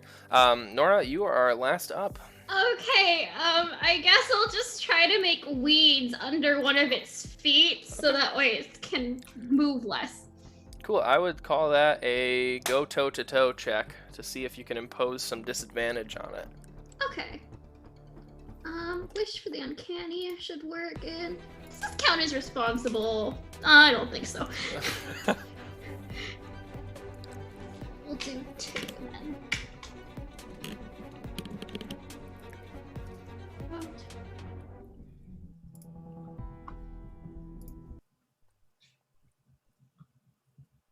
Oh, I did good. I got a 12. All right. That's a dynamite roll. So your action, so you can give him a negative status tag. So you can give him like snared or something like that. Yeah, can it be his jaw? Because his jaw was laying under the car. Can I have like a bunch of weeds come and tangle into it so that he can't bite as well? Sure. So I'll give him a snared of, how many power tags did you use? 2. Okay, so dynamite, I believe, pulls that up 1. So, no, it doesn't. Okay, so snared 2. So you watch as, Nora, as you will this to happen, the T-Rex has its jaws around this car, and all of a sudden these weeds and vines start growing out of the car around the T-Rex's mouth, and he's just kind of stuck to this car now. He just rips it up and continues running at you, like car in its mouth, just like vines all over its head, impeding its vision as well. Okay, and then it is the complications turn. So Victor, as you are continuing to drive, things are looking better with the T-Rex. Katya's managed to hurt it. Nora's managed to bind it a little bit. It's moving a little slower. You look, and it's like in the movies when you're looking to the right, all of a sudden you get slammed into on the left as this small souped-up black little car hits you in the side. The windows are all tinted and you cannot see what's going on, but you do feel that... actually, I'll have you make a face danger check again here. Okay. For the car. Okay. Face danger. I'm just gonna use my same tags as before. Yeah. All right. That's a 13. Okay, so dynamite again. So you avoid the flat tire as you see spikes in the other car's tire coming towards you, and you just kind of swerve down a back alley. Now you're just driving through this like one car back alley, and you see the black car reverse and just follow you down the alley, just flooring it as fast as they can towards your car. You hear the T-Rex and it kind of quakes the building, and it's on the other side, rounding around to the edge of the alley. And now you've got this new complication on the battlefield. You don't know who or what is going on with this, but you can thank the 9 of spades for this. So thanks, 9 of spades. Yep, I think that was me. I think that was Sam. Yeah. You're welcome. Somebody is trying to steal it back, is the sense you get. So you continue on through. That's the complications turn. Victor, we're back to you, top of the order. What would you like to do here as you are stuck in this alleyway? Keep going. Okay, so like I just can only go one direction basically here, unless I like want to try to do the old demolition derby trick, reverse into the other guy, because my engine ain't in the front, and his engine will then be eating a freaking 2-ton sarcophagus. I'm a reverse into his car. All right, with the intent to hit the car, yeah. With the intent to hit the car and damage the mechanical workings on underneath the hood. Go ahead and roll me a hit with all you've got, because this is a pretty straight shot. All right, I'm gonna invoke my stunts. I'm gonna invoke level-headed, This is not a level-headed move, but level-headed under pressure. Yep. And I want to use like my sixth sense in this Okay. to like kind of like gauge Sure. when I should reverse and stuff like that. Okay. So +3. That's a 10. 10. Okay, that's a strong success. Cool. So I don't get any moves against that, but you just floor it backwards. You just shift it into reverse, like Fast and Furious style, and all of a sudden, all the weight is in the back, with the coffin kind of clanking against the back doors. And this assailant in the black car does not have time to respond to this, and you just hear crunch, and you look back, and the pros to having a large brown van has come to light, as the black car is just like accordion style smushed into the front end at this point. Okay, so that is Victor's turn. Katya, let's go to you. So you see, at this point, Katya, you see the T-Rex round the alleyway at the end and look down towards you all. You've got this black car behind you. You're kind of boxed in. Okay, and we don't have like a way out of the alley? Is that what happened, or we're driving down it? You could either like drive over the back of this black car and just kind of over it like a mountain, or go straight towards the T-Rex. Okay. Shit. Alright. I'm like, what I was gonna do, I think doesn't necessarily make sense at the moment, because we're like sandwiched in. Sure. We can come back to you. Initiative isn't really... Yeah, well, does like one look sort of like more shaky than the other right now? Like if I were to try to, you know, say lob more fire at a thing, does Katya have a sense of which one might be like a better target? So this car is definitely like totaled now. There's no way this car is moving, so the T-Rex is probably more threatening. Okay, then I will... Ooh. Shit, actually, you know what? Yeah, I'm gonna do this anyway. I'm going to use some of my subversion tags to make the illusion of another car and hope that the T-Rex isn't sure which one is real. Cool. And goes for like the fake one. Like I'll put it ahead of us a little bit. I would almost say this is more of a convince check. So okay. Go ahead and roll that for me.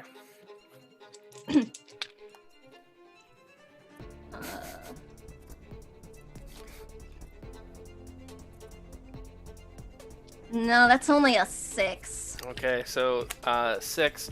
So the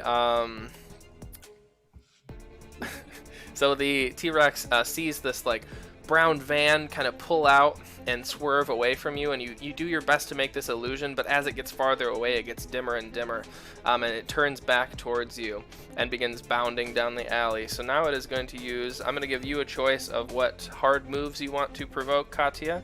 Sure. So I'm going to use the basic one again of giving the car a status. I'll give it a negative status, like running out of gas or something like that. Or I will say... Why not this? Make something horrible happen. I will say that it bounds into the side of the wall and destroys a few people's homes to the right. Okay. Ooh. Whatever, that's not really my fault.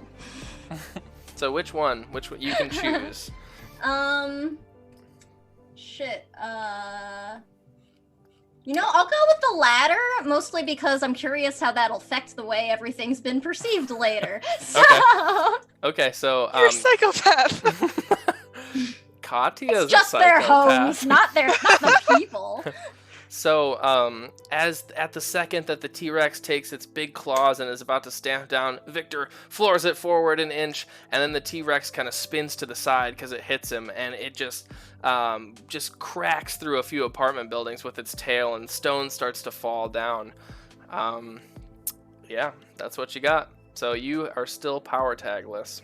Sorry, that's a hard situation. I know that's what the game's about, sadly. Yeah, no, it was a good choice. Okay, so next up is Aviva. Okay. I'm just gonna look to Kira and be like, are we doing this? Are we? How actually is the T-Rex still like hot on our tail, or is it kind of lagging back now? Yeah, it's kind of like looming right above you as Victor is swerving between its legs Oh, at God. this point. Oh god, yeah, let's do it! Alright, cool. And then I'm gonna be like, hike, and I'm just gonna like pose down, kind of like how a big guy on the bottom of a cheerleading pyramid does, and I'm gonna have Kira be the flyer, and I'm just gonna like chuck her up to land on top of the T-Rex and see if we can try turning it off. Badass. Whatever that entails. I will have both of you make take the risk checks, because you're both kind of using acrobatics and athletics here. All right, and we can use tags for that, yeah? Yep. What tags would apply? Well, for me... Anything dexterous? I can do dexterity. I have, like, teleportation and like, I don't know, things, shit. Yeah, cool. Could I use... No, I was gonna say, could I use anchored in history to have a very anchored stance on it? I'm gonna probably have to say no to that. Let's go with the super strength and the giant clay body. All right. Ooh. Okay, I'll use both 11. my dexterity. I'll use my silent assassin and maybe pointy things to like maybe hopefully get a grip on the thing. Yeah, I'd say you could like stab a knife into it and kind of get your hold that way. So sure, go for Okay, it. cool. Grappling hooks. Yeah. Take a risk. Oh, sorry, I rolled that twice, but I did roll a 10. You rolled the same thing twice. It's okay. Neat. hell yeah. As the description says in Roll20, you do it somehow. So Aviva, you get down into your stance and you just clay arms, just flexing, and you just throw Kira into the air. Kira, you're like mid-air teleporting between rib cages and things to try to get on the back, just puffs of smoke everywhere. And you do manage to stab into the back with a knife and kind of hold yourself there. We'll say that was both of your turns, just narratively. Cool. Kira, you do see that there's a strange bone formation around the nape of its neck. You would have to run up the back a little bit just because of where you landed, but that might be something. Okay. So next up is Nora. Okay, so this isn't super helpful, but I think seeing that all those people are gonna lose their homes, that Nora, who's been kind of having family drama, would want to help a little bit. So she would probably just try to make some diamonds and throw them out the window so they can find those Okay. later. Well, it's like you could definitely use your turn to do that. Yeah. You know, you just spread your hands apart and there's like 6 diamonds that form, and you just kind of chuck them out as Victor's just rolls around the corner. You just kind of chuck them out the back window just in time. Sorry, that's just a weird priority. All right, so complications are up next. So you watch the black car that you had run over as a party. You see a masked, kind of like ski masked thief of some sort get out, and they fire off what it looks to be a pistol at you. It is actually a small grappling hook. So I'm gonna have Victor make a face danger roll again to kind of evade this assailant. I'm gonna grab my gun from Sylvia and return fire. Okay. And so I'm gonna use that in holy warding, and then stunts to shoot and get out of the way of this guy. Okay. Oh fuck, that's snake eyes, dude. Ooh, yeah, that's rough. So, Ooh. I don't know if any of you have ever gotten a flat tire in real life, but it's actually pretty loud. It's loud and it's hard to drive. Yeah, It's scary too if it happens when you're It really going is. fast. Mhm. Yep. So you see the assailant pop out of the car, like ski mask and goggles on, obscuring their visage. And Victor, you can't, with the weight of the coffin, you can't get out of the way just in time. And one of the back tires, you hear that pop, and you just start to roll a little bit slower. So we are going to cancel out the turbo tag now. Oof. So the turbo tag is now gone. Shit. That changes things. Also at this point, the roads are pretty slick. It's been snowing all day, so we're also going to impose a -1 for slick roads. So there's a -1 now. Yep. And then the T-Rex has turned around. Its head is kind of like in someone's apartment right now, and it kind of swings off to the right and begins looking back at you, just bounding leg after leg after you, closing more distance than the slow brown van can with this flat tire now. Okay. So top of the order is Victor. I have an idea. It's not a great idea, and the party's not gonna like it, but I have an idea. swing that van around, come back towards the T-Rex, get the whip out, wrap its legs up, and trip it. Star Wars, okay. I was wondering when Star Wars would come out. Star Wars time. Victor's Roll a for big Star George Wars. Lucas fan, okay? I'm I was gonna about to say- say, does somebody get to use these are the droids you're looking for? Yeah. Get a bonus for that, please. Yeah, that's my tag. Sadly, no. Roll a Darn it. go toe-to-toe check. Okay, I'm gonna use stunts and my whip, obviously, and my gun, Okay. because I'm gonna be shooting at the T-Rex at the same time.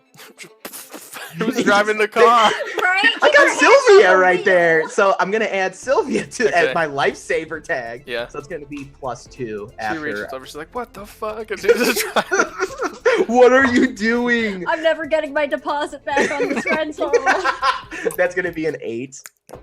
Okay, so that's a mild success. I'm going to give you 2 bad things, and then I'm going to let Yup. you apply... How many power tags is that? 3?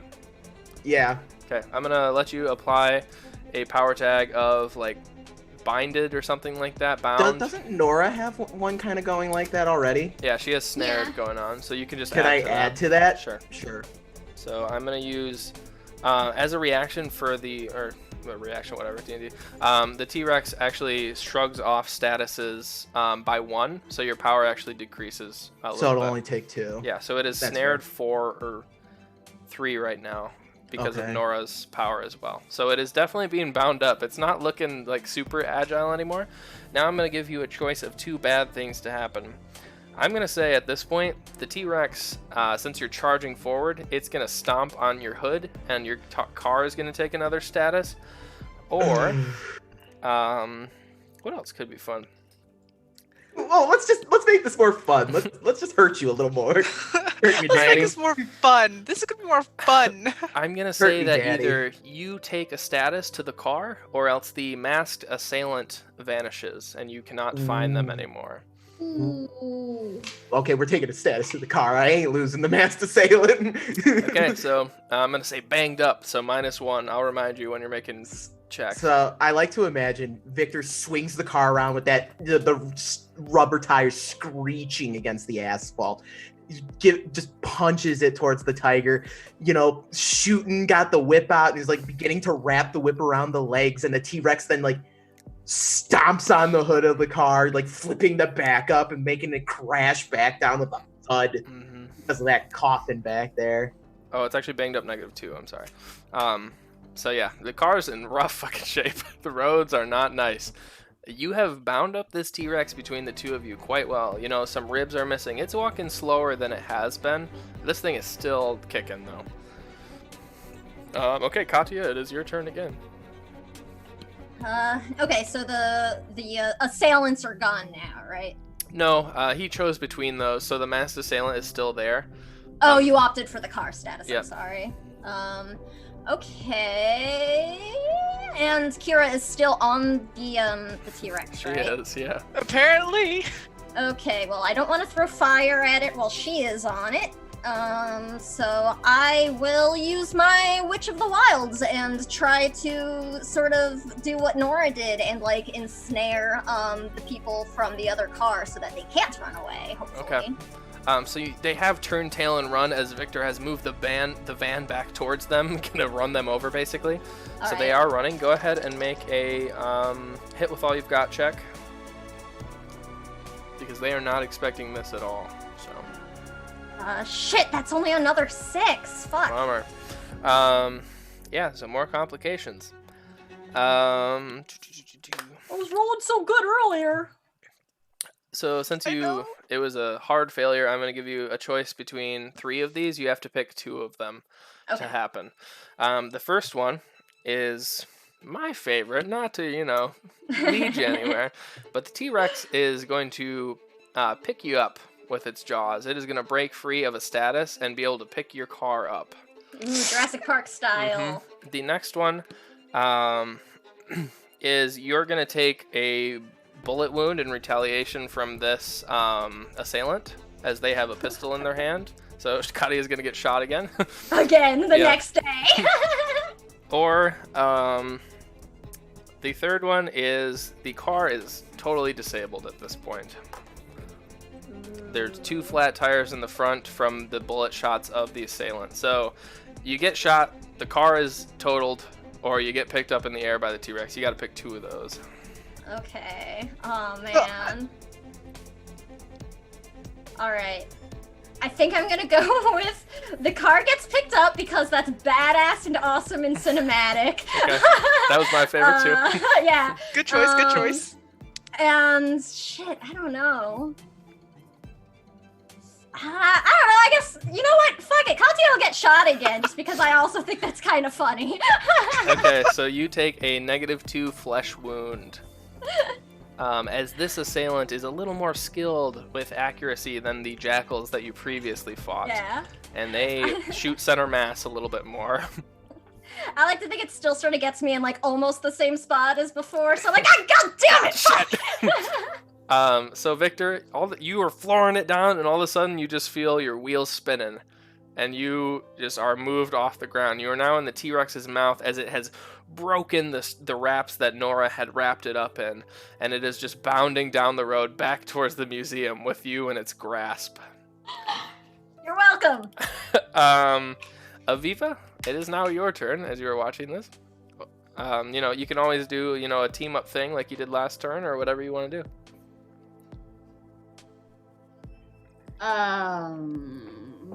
So we're being picked up by the T-Rex right now. Yeah, the car is in its mouth. Jeez. All right.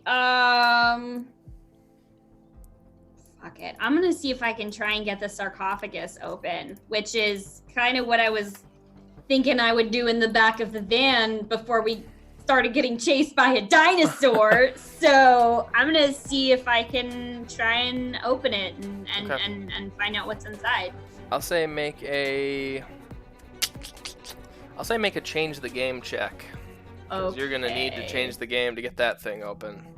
Now, do I need would this be like when I'm trying to change the game? Is this to see how strong I am at opening it, or? Yeah.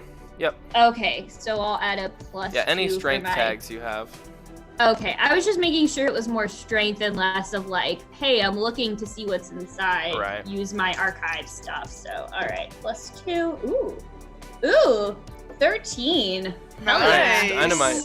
And honestly, the die that I rolled the 6 on, the 6 is a velociraptor. Oh, that's perfect. That's amazing. Blessed day. I saw It's llama blue. dice Blue's today, by taking the it way.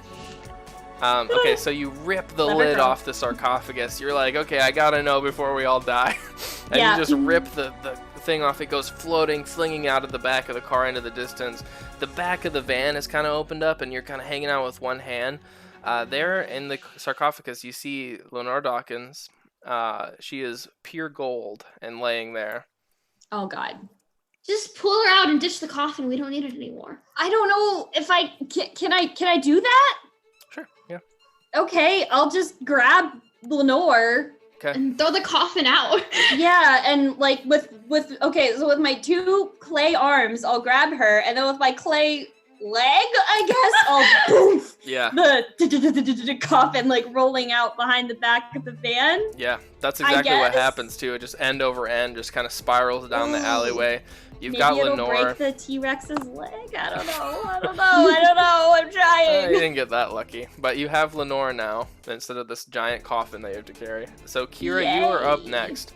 You are not in the T-Rex's mouth. You are at the nape of its neck, essentially. Just hanging on for dear life. Yeah, you're not really sure what's going on, but tell me what you want to do and we'll make it happen. I can't. Okay, so sorry. Is there a way I can just like go completely ballistic on this thing's neck and just try to end it in one turn? Sure. That's an interesting mechanic because there is a move called Stop Holding Back, and I would say that exceeds the scope of your current power. That has narrative complications where maybe you will find out what the mythos inside of you is, and you start shifting towards more mythos. If you want to do that, you can, and we can talk consequences after this. I think we're gonna die if I roll really shittily, so I think I want to do that. All right, I stop don't want holding everyone back. to die. I'm scared. All right, it's time to stop holding back then. Go ahead and roll. Okay. All right. Do I add my power tags or what do I do? Yeah, anything you want to add. I think I'll try to do all of them. Like I have Silent Assassin, I have Pointy Things, I have Bloodthirsty, I have Surprise Motherfucker, so that's 4. Can we give her the help thing too? I feel want like to. this is deserving of it. What does everyone else think? I don't know. Absolutely. Okay, so you get to re-roll one of the dice. 100%. Okay, so I'll roll and then I'll roll again if it fails. Mhm. Okay, so I guess I'll re-roll Oh! that 2.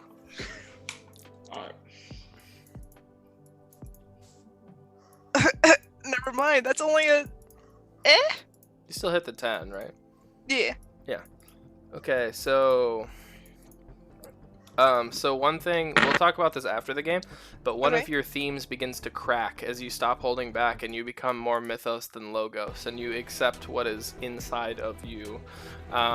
So that happens, but you start slashing the ribs and you kind of black out for a minute and you're not really sure what's going on, and the next thing you know, you have a knife in the nape of the neck where the strange bone formation is.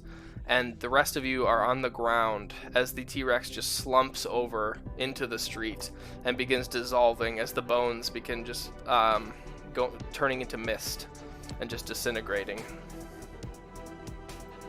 So the T-Rex wasn't even real? What? I mean, you killed it. It's definitely real.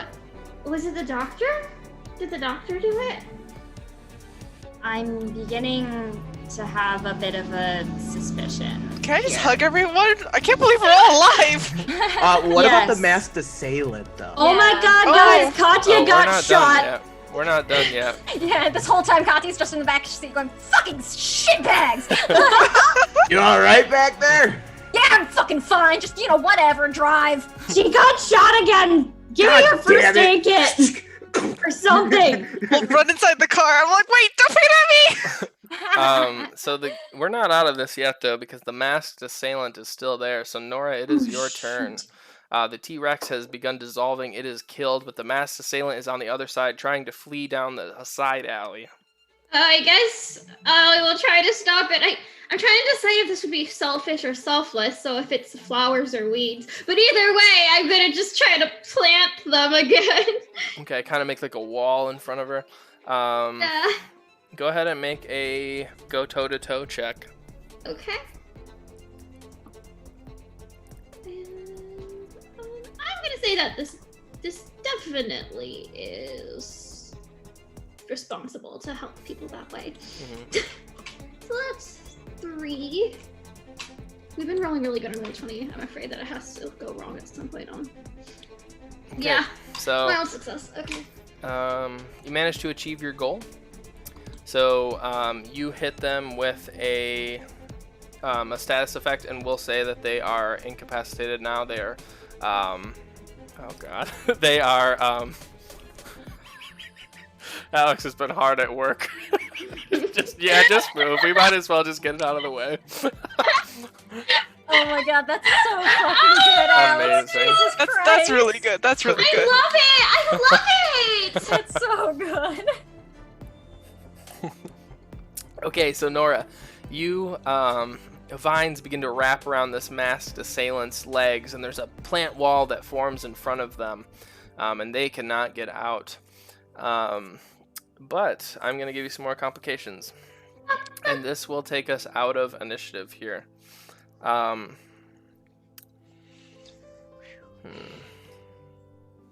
Actually, I'm just going to give you a hard move and foreshadow. Foreshadow, you hear police sirens in the distance. They know something is freaking going on as the city has been torn asunder. So you know you got to get out of here and fast if you don't want to deal with the police today. We should leave. Yeah, no, we're leaving. But the flat tire, right? Mm-hmm.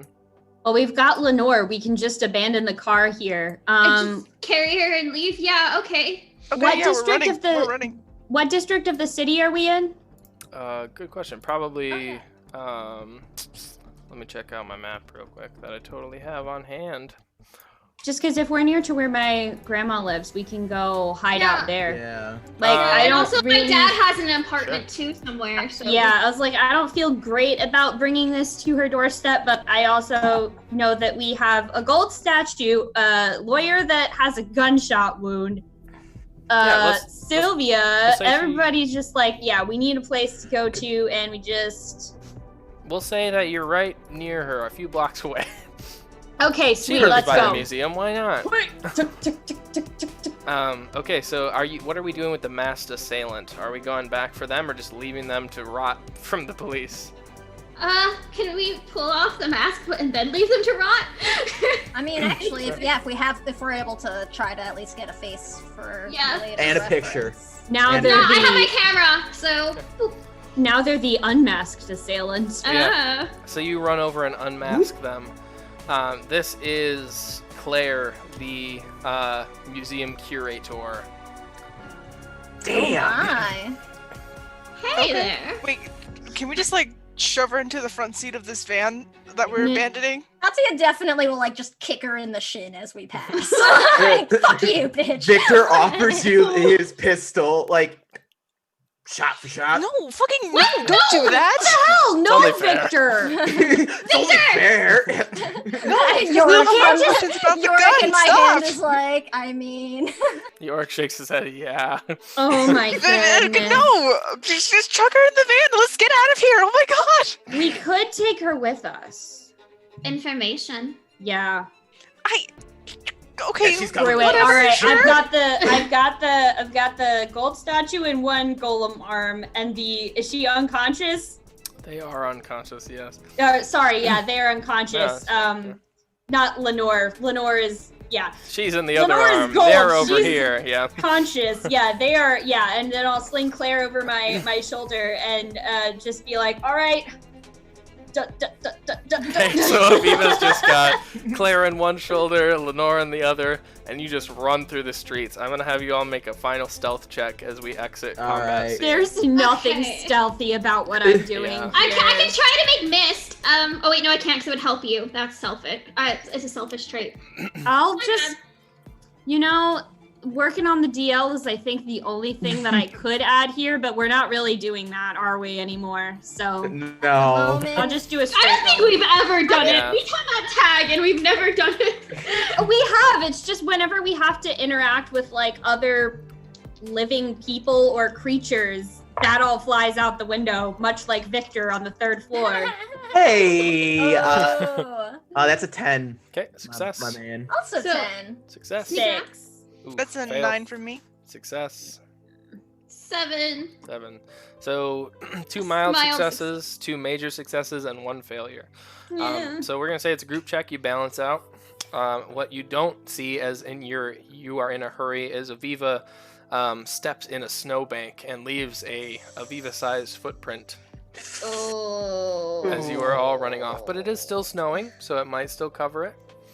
And I mean, it's like a big Aviva, like golem size. It's a golem footprint, footprint. right? It's Yeah. like a golem. Yep, it's But not we don't that have bad. Foot in the Sleepers. city. Marco's Wait. blog is gonna have a bunch of Sasquatch sightings like the next day. Yeah, be but like, but we still don't know what sleepers see. That's the thing. we don't. But I'm just saying. Let's just get out of here. Run. All right, with that, we will go to break as we escape the giant T-Rex, and we we did will it, team. we will decompress after this. So we will be Wow. right back. Thank you all for joining us.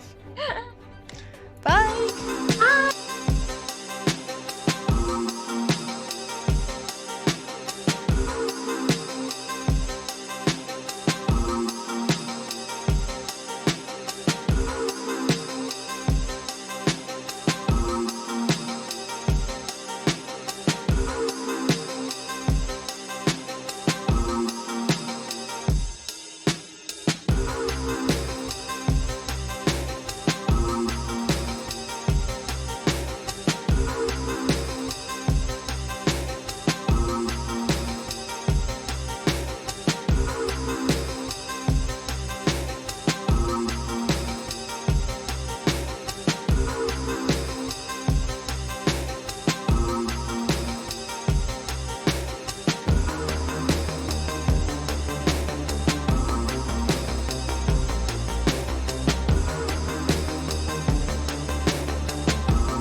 we're back. Thank you all for hanging with us for our break.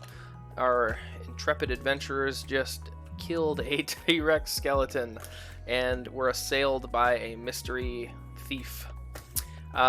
They decided to just run on out of there as the police are kind of looking alleyway to alleyway. You all stealth successfully all the way to Aviva's grandmother's house, where you hopefully can find a little shelter. Aviva, on the way there, you can't help but feel like these feelings of being watched are almost intensified as you are on your way to your grandmother's house. That's all. So you make it there successfully. That's all? Yep. That's all. That's all. Oh no. No big. Okay. Okay. This is fine. Isn't emceeing so much fun? It really is. Okay, so you make it. If you would like to describe Rosa's house, go for it. Rosa has just kind of like one of those, like in a city that's long established, and there are those like rent-controlled apartments where the tenants have been living there forever. That's kind of where she is. It's got kind of like a brick exterior, and she lives up on the second floor, not the third floor. And it's a small apartment, pretty like modestly furnished. There's a lot of like wall-to-wall bookshelves and stuff like that. Some comfy, cozy chairs. You see some like random pieces of Judaica around the house. So there's like a menorah on one of the shelves and stuff like that. And it's got like a really cozy little kitchen with some like, there's always tea that's near to being served and like good cooking smells and stuff like that. And it's just a really nice, comforting place to be. Okay. And I guess you'd probably also see like I keep, some changes of clothes and stuff like there, since I spend a fair amount of time, with her on the weekends and stuff like that, helping her out and just spending time together. But yeah. Okay. So you head up and you knock on the door or whatever you do. And you wait a few minutes and she's like, "Oh, coming." And you hear some shuffling feet from the inside. And Rosa Cohen opens the door. And she looks at all of you and she's like, what is going on? And she opens the door a little harder and sees all of you there. And she's like, "Aviva, are you okay?" And she runs up and like grasps you with her hands. We're okay. Let me come in and put these down real quick. So I guess I'll just like walk into the bathroom and I'll put Lenore in the tub. Okay. Like laying down, and then we should probably find some way to, get Claire not overpower us or something like that. Yeah, we needed to discuss several things. Like, we Yeah. can't just leave Lenore here. And also, this is getting even bigger because the surgeon is a part of this, right? The museum curator has T-Rexes going on over here. Someone in the coroner's office knows these things and isn't telling anyone about the bodies not actually being there, which worries me because, well, I mean, my dad, I just don't want it to be him, and there's just a lot going on. Is Claire still unconscious at this point?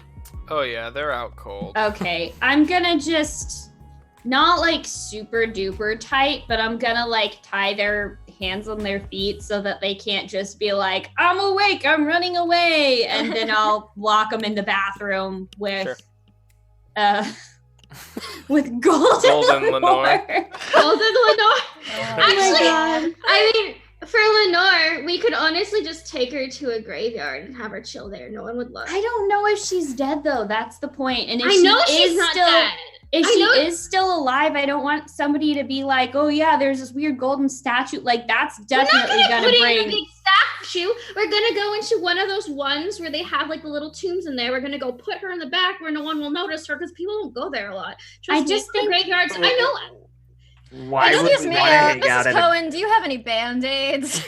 Oh shit, Like, yeah. She bleeding. walks over to the same bathroom that the two individuals are God. in, and she's like searching through her medicine cabinet. She I'm pulls gonna- down like a little thing, a little jar of them. And I'm gonna hands you help one. her out because I'm an actual medical professional. Thank you very much. Yeah. Those of you who are kind of observing Rosa, she doesn't seem too phased by this. No. Wait. Does she got a mythos? Waiting for that. I don't think so. She does not. No, she is Okay. she I is I aware of remember- mine, however. Yeah. Okay, so Which I'm Aviva gonna... had told us a little bit about when we were all kind of talking, Yeah. like the other day at Katya's Okay. apartment. So Yeah. that's maybe why Rosa's not as phased by all of this as she could be. Yeah. Can I talk to Rosa while I'm like helping her out with getting medical stuff and patching up Katya? Sure. What do So you Katya say? can be in the conversation too. I'm just gonna be like, you don't really seem too bothered by the fact that your granddaughter brought not only a solid golden person and an unconscious person, but also someone who's been shot. I You mean, just she's also a giant rock thing.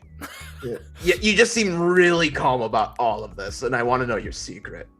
She points up to the bandages, and you kind of pull them down for her. And she's like, well, my sweet Aviva, if this is what she's doing, then I know it must be the right thing. So I don't want to ask too many questions about her because I know she is nothing but good. And she takes the bandages and begins like unwrapping them for you and handing them to you. All right, I'm gonna try and patch up Katya then. Okay, go ahead Thank you. and make I forget what that is. Oh, It's it's a Sylvia's change here. the game check. All right, well Sylvia's here too, so Sylvia can help me out because we're both doctors. Oh yeah, Sylvia is wide-eyed. All right, I'm gonna just at this point, I'll pour a little like glass of vodka, give one to Sylvia and one to Katya, mostly because I'm like, you got shot again. If you need stitches, you're gonna need something a little bit stronger than just gritting your teeth to get through it. Oh, and of In course, time in 2 days. Victor's of course smoking near the patient as well because he's Victor. Like Oh, hanging God, loosely out of his Victor. mouth. Like grabbing Oh, the yeah. cigarette Oh, yeah, he's from like- you. Bandaging Katya's cigarette hanging out of his mouth like a huge pile of ash just building on it. Here, he's let me. As he's like, he's not even like using his hand, he's just like taking his puffs by just like gripping his lips around the cigarette as he's bandaging Katya. I've got 4 tags because Sylvia's helped me out, so I'm Sure. gonna be lifesaver, best friend, med kit, private practice. Very private practice. Very private. While all this is going on, Mhm. can I just chuck a glass of water onto Lenore to see if that works? Yes, try that. Oh, So- yeah. You go to We the could kitchen. just turn the shower on. Oh, I could do that too. So Kira, while this like scene of like medicine is going on, you just kind of step over them, just and just turn the bathtub on. Nothing happens. You just awkwardly turn it off. I got a 9 by the way for that. Gold medicine. does float though, so she True. could just be like, bloop, bloop. So Katya, you can reduce your physical harm status by 1 thanks to a good medicine check. Clutch. I'm sorry, I just chaos happening. I'm just like, oh no, okay. So It was Victor, worth a shot. Victor, in a rare moment of actually like genuine giving a shit about another person, is just like, that doesn't hurt too much now, does it? No, actually, that's a lot better, thanks. Yeah. Well, you just it kind of grazed you a little bit. You didn't have to dig anything out, luckily.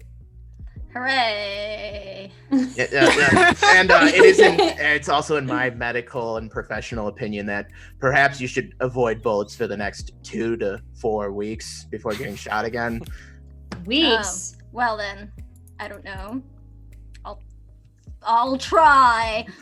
Look, I can't make any promises if we're gonna keep chasing down this whole Lenore thing. So, I mean, we have Lenore now, so that's a step up. We have Lenore. I am a little worried.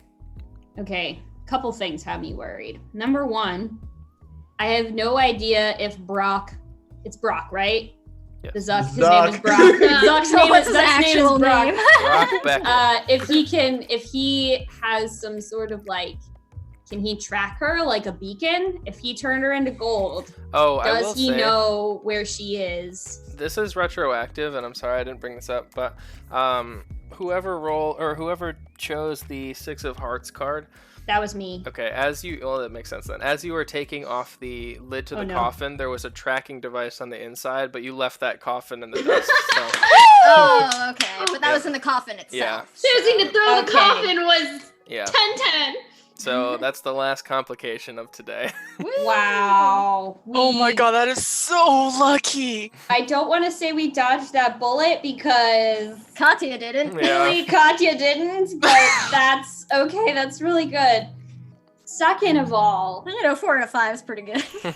we have, I'm thinking that when Claire wakes up, we need to have a serious talk with them about what the heck is going on here because, and I could be wrong about this, but so far we have a collection of like ancient Egyptian artifacts. We have a judge that's really interested in them, and we have a doctor that's really interested in them. Both Ringing of any which bells? have similar That judge had a abilities. mythos. There is a judge that As did judges the doctor. you. And in ancient Egypt, when you die, you get judged. Like, I don't know how it's connected, but I'm beginning to think that it's connected because everybody that doesn't have a mythos is like working together to help the people that do. I don't know like what kind of, I don't know if it's like a religious element or like an afterlife kind of thing that the jackals have going on here, but the characters are all the same as like people from the stories. Katya will pull Yorick out of her bag and like sort of point him towards Lenore and just sort of be like, do you have any ideas about, I don't know, anything about the sort of golden ankh or set or how we could possibly help our friends? And I would like to use my arcane advice tag to see if I can get anything out of Yorick to assist us. Okay. I'll say since he's been so quiet up to this point, you don't really have to roll for this one.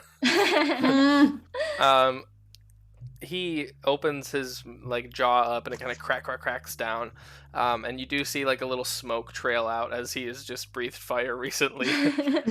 I love him.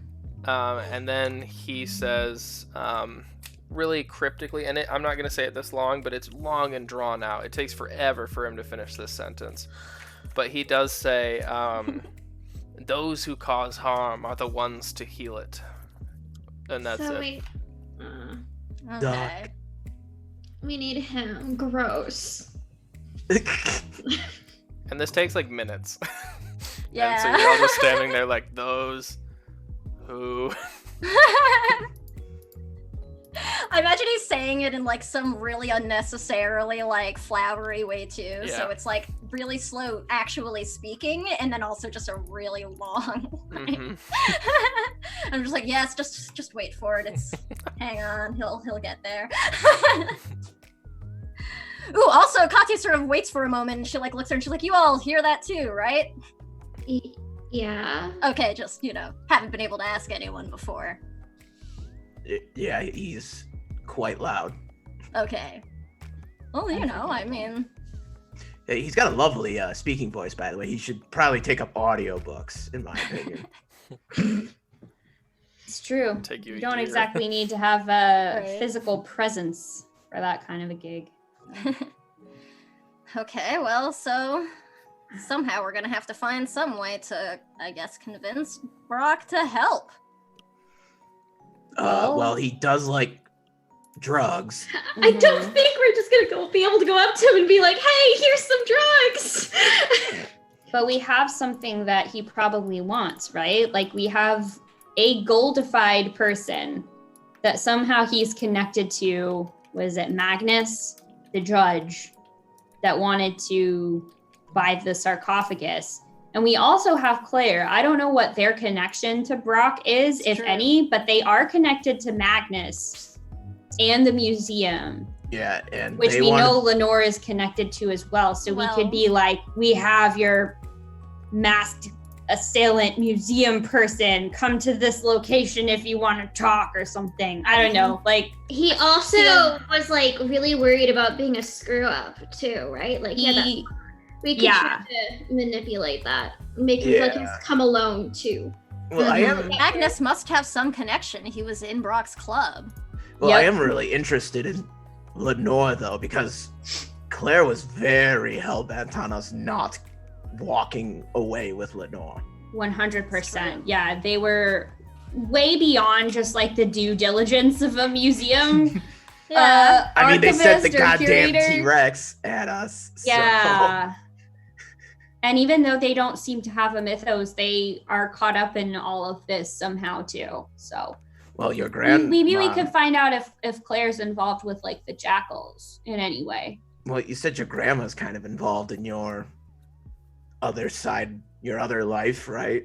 Yeah, she knows about it. She helped me out with it.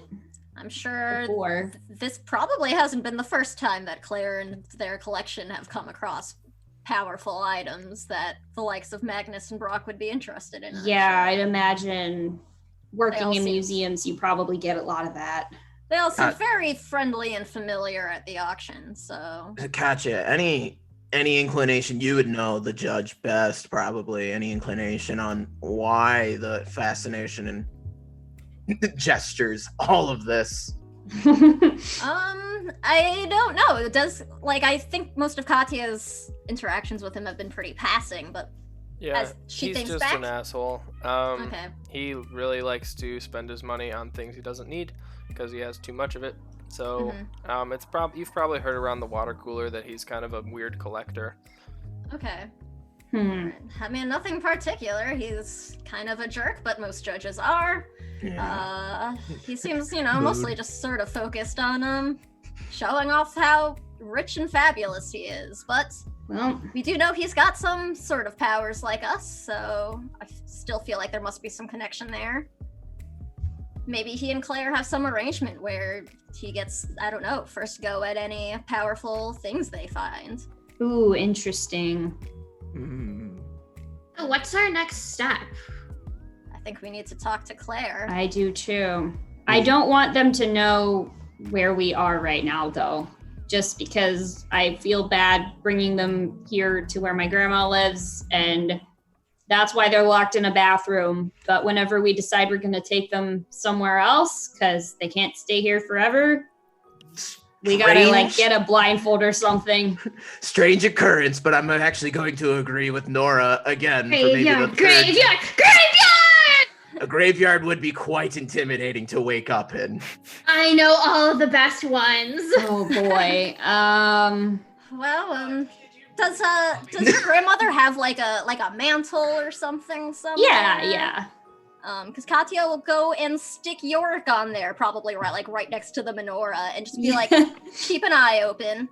Because he does have a specific protect hearth and home ability. Oh, so just sort of as like a guard while we're in the house, like give us a heads up.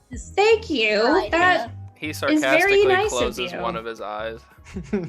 I just sort of like flick it, and I'm like, enough of that. That's fantastic. So once we get Claire to the graveyard, Nora will choose which one. Nora knows which ones are best. Oh, I know the exact one we're going to. We're gonna try some enhanced interrogation techniques, and then go from there. We just need to find out what they know, and hopefully they'll say something that is incriminating enough that we can just call the police and it's not our problem anymore. I don't know if we can trust the police. They are already covering up the fact that the bodies aren't real. Like the bodies. Well, we don't know who's in their pocket. We don't know how far it goes. There's a lot of already really powerful people. That's true. They might not even know about it though. Yeah, like honestly, I think it seems like it's probably somebody either on the coroner's, like an inside job with that, like the police aren't just popping in and out of the coroner's office to the point where they can just snatch some bodies out, unless they could be in on it. Yeah. Oh my God. It is so hard to know what we could leak to Margot. I was thinking we should leak to Margot, and I think we should link to the BuzzFeed girl. We should link both. I was gonna say, we saw the one BuzzFeed from the person. Ambrosia Club, right? Yeah, we've got 2 It was sources. at the auction. And here's the thing, yeah. Tins. Sorry, I was thinking of the movie star from the Ambrosia Club. We should link to the 2 of them and have them call out the fact the bodies aren't there.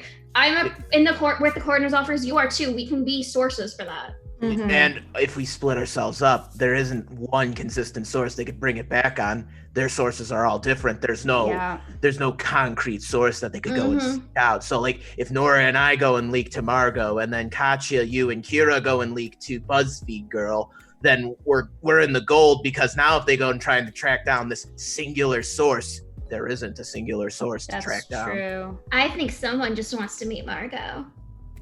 Hey, no, I just want to tell her that I think her work's garbage. You know an awful lot about the stuff she does for someone who's not a fan. Well, you need to criticize someone, you need to do plenty of reading of their work to be fully informed. Thank you. So should we maybe just leave Lenore here for now? Yeah,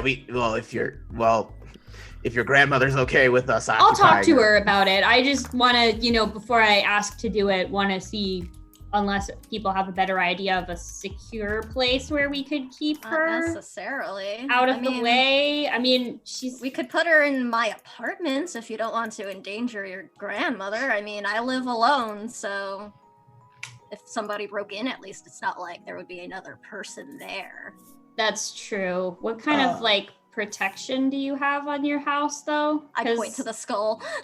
Right. I was gonna say, if we leave her here, I feel like that would be way less conspicuous than dragging a giant gold statue across town.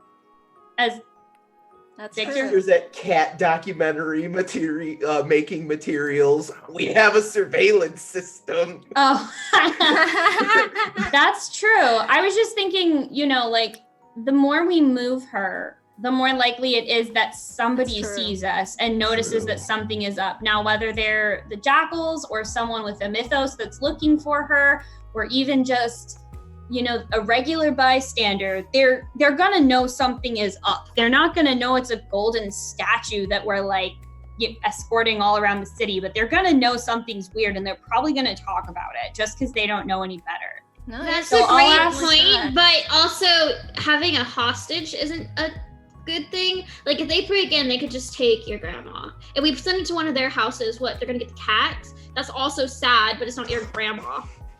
My babies. Well, that would be very bad. Yeah, I don't know. I have a doorman. Kadia's the best. Do you have anything you could take a skull hostage? That's not. I've got some birds, but you've seen what my birds do, so I'm not too worried about them, frankly. Is there a chance that we could mail her to Katya's house so we don't have to transport a golden statue? Set her up in a giant Looney Tunes crate and just ship her? Ship her to Timbuktu. Yeah, just FedEx her to Katya. I feel like no, we're not gonna. What? That's a terrible idea. It sounded less cartoony in my head when I thought of it. A big Acme box with air holes in it, even though she's a statue, with Acme stamped on the side. That is what I'm picturing right now, and I love it. All right. While everyone is broken, look. Go ahead. I don't think we should. I agree with Aviva here. We shouldn't be moving Lenore around too much. The less moving parts we have, the better it's going to be. The less likely we are to get noticed. The only one who knows that we took Lenore right now, and he looks at Claire, is Claire. So as long as Claire isn't talking to anyone, no one's coming to Grandma's house for cookies. They don't exactly know where they are anyway if they wake up. Exactly. And we're taking Claire to the graveyard, so she won't even know about this house. Yeah, they won't know where they are. My favorite graveyard. Except for creeped the fuck out. If we're leaving Claire in a mausoleum in the graveyard, we could stash Lenore in a different one. I've been saying! But in a different one, so they're not different graveyard! Honestly, I think we should not take Claire to the graveyard. I think we should just stash Lenore in a graveyard, because no one's gonna check there. a coffin in a. Actually, that No, because we she Right? doesn't even have. We don't have the gold coffin anymore. We can just go and we can bring her there. Sorry, finish. No, and we can just hide her in one of the tombs. No one will know except for us. Mm-hmm. Did Aviva mention that she saw that tracking tag on the sarcophagus lid?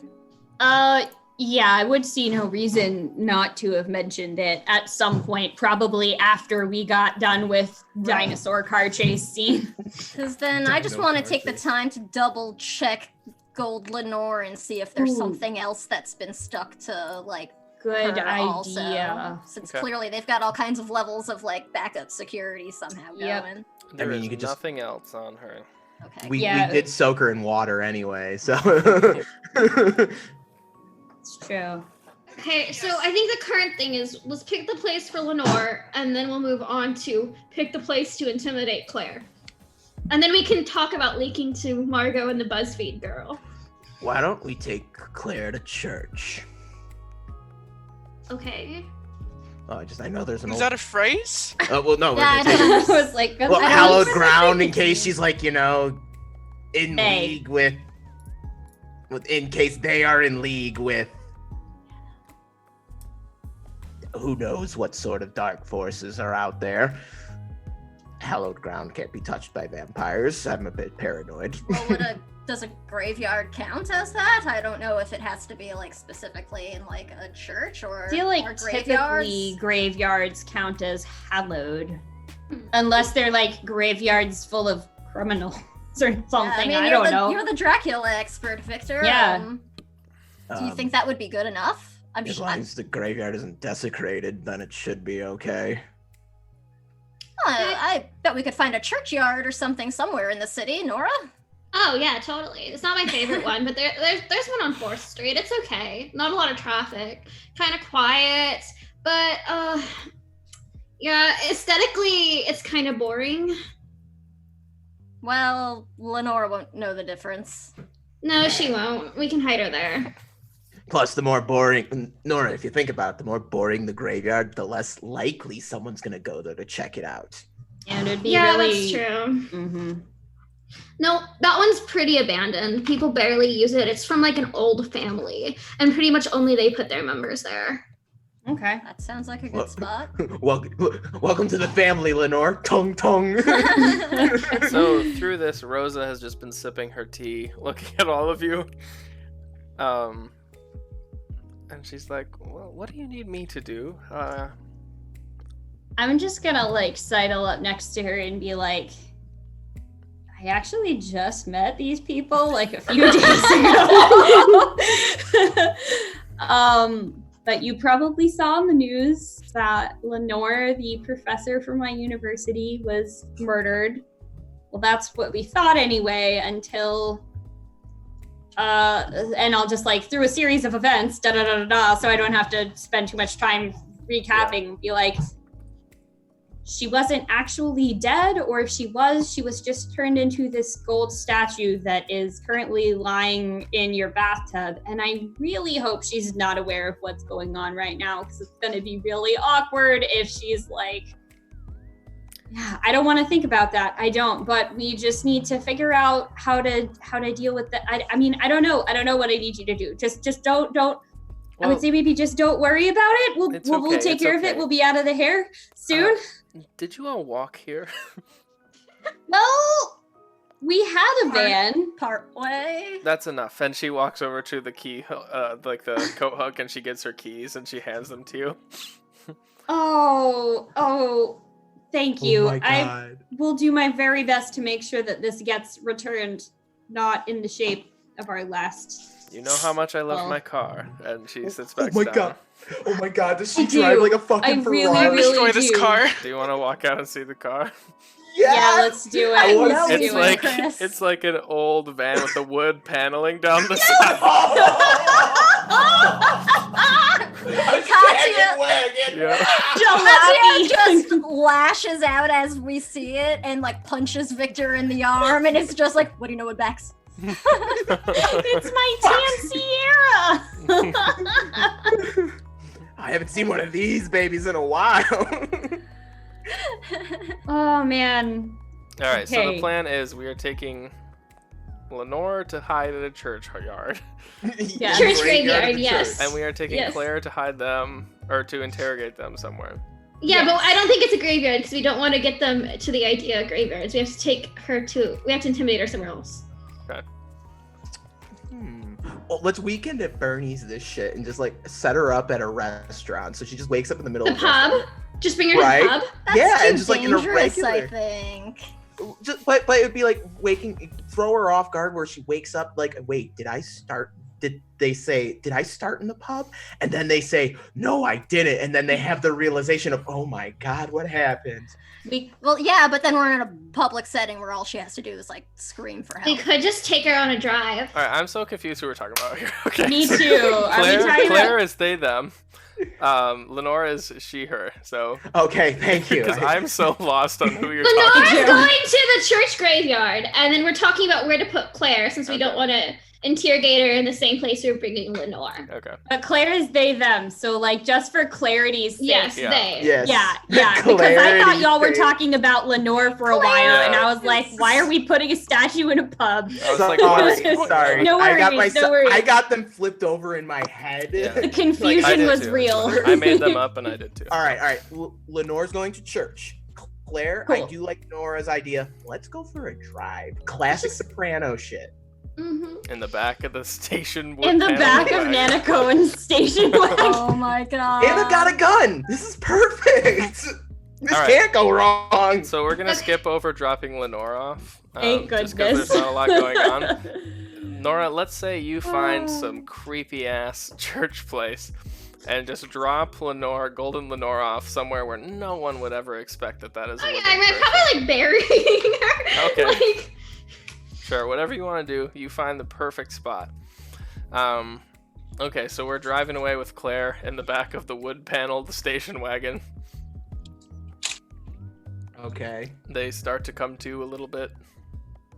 They are tied up, don't forget, so Yep. that they can't just be like, bust out the door and roll out of the side. Yeah, Yeet. they're not going anywhere. Yeah.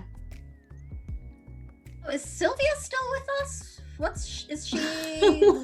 Sophie, She's like shaking. I think we left Sylvia at Grandma's house for a bit, Yeah, for a okay. little grandma therapy. Be like, Victor hasn't told you about his special gift now. So I think it's time that you and Victor had a very frank chat. they just chat for a while. So yeah. Would you like to say anything to Claire waking up in the back of the station wagon? So the first thing they hear is a gun cock. Oh yeah. Okay. I'll drive because this is my grandmother's car. You Sure. can't look it up. I guess I guess Kieran will be like looking at split ends and like cutting the tips of it off with like her 8-inch long like rusty scissors. It's just like, oh, morning. They look wide eyes. Immediately they try to, flee. They, notice that they are tied up. And they're like, all right, how much money is this going to cost? 0. Oh, so you're just going to drop me off at home then. No, we want information. All right, well, you caught me. Fair and square. What do you want to know? At this point, Nora kind of panics. She's like, wait, why am I the face? Someone else do this. Literally everything. I mean, what? Tell us the nature of why it is exactly this that sarcophagus was so protected. We protect all of our artifacts. Not like this. Not with reanimated fossils. They take a beat and they're like, I'm surprised you could all see that. And they take a second, they look around at all of you and they kind of shake their head, yeah. Well, I don't know much about it, frankly. I was selling it to Chief Justice Lovat. That's all I really know.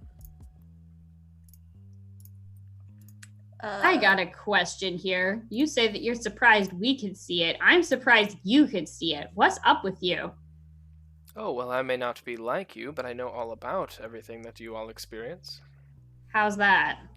Oh, well, I've had dear friends of mine who have been one with myth and legend, like you all are. dear friends like Magnus Lovat? Well, I'm not naming any names, but he So would be why on don't you the start list. naming some names? I think I'd rather not. And they just they kind of cross their legs and they just enjoy the ride for a little while in silence. Katya will lean over and just be like, "Oh, I would rather you would. I think you want to tell us everything you know about Magnus and Brock and the Golden Ankh, and I would like to try to convince her with these are not the droids you're looking for." Yeah. Go for it. Make a convince check. I also have Winning Smile and Silver Tongue. Okay. Hell yeah. 11. Okay, that's a big success. So, a little like a haze kind of forms over their eyes for a second, and I will give you essentially a clue. So you can ask me one question that I will not lie about. Ooh. Actually, I'll give you two since you rolled a big success. All right, so 2 questions. And this is only Claire's knowledge, not Chris's Right. knowledge. So. Right. Shoot, I'm open for suggestions while I like. Yeah, sure, you can collaborate on it. It's fine. Yeah. Okay, so the major players are Lenore's brother, Magnus, the Zuck, and the doctor and the judge. Magnus is the judge, so. Yes, Yeah. I said him twice. Magnus, But the judge. is there like one we specifically want to know more about than the others, or do we Right, just that's want? what I'm thinking. We could also ask Claire what exactly it is that they do for these people. Like, what is their role in all of this? How do they fit into Yeah. and, whatever like, this mythos scheming is, if they're not a mythos, or if they don't have a mythos themselves? Yeah, I would I also don't like to know who's like where are they getting the tips to find these artifacts and to sell them? Like Yeah. who's like the network? Who's got the network? Because this is very much not like ethical museum practicing Right. going on right now. Like, What museum auctions off its stuff? I mean, Private ones and stuff. some of like, them private. do, What but happens? But typically there's some like provenance deals that you have to like go through. You're not supposed to buy things that you don't have the appropriate paperwork for. You're not supposed to buy Yeah. stuff that you know is stolen or like sketchy in It's its shady. origin. Yeah, exactly. It's definitely Doesn't seems like seem above maybe they're board. they're running a front of some kind. Yeah. I don't know. I also like to imagine this is our characters like before they take Yes. Brandon's car. This is us saying, like, Flashbacking. all right, ask them this. I still got it reversed in my head and I don't know why. What the heck's wrong with me? Ask them this. You know, so Yeah, Right. it's good flashback. Okay, so do we have questions? Oh, jeez, no. All right, so.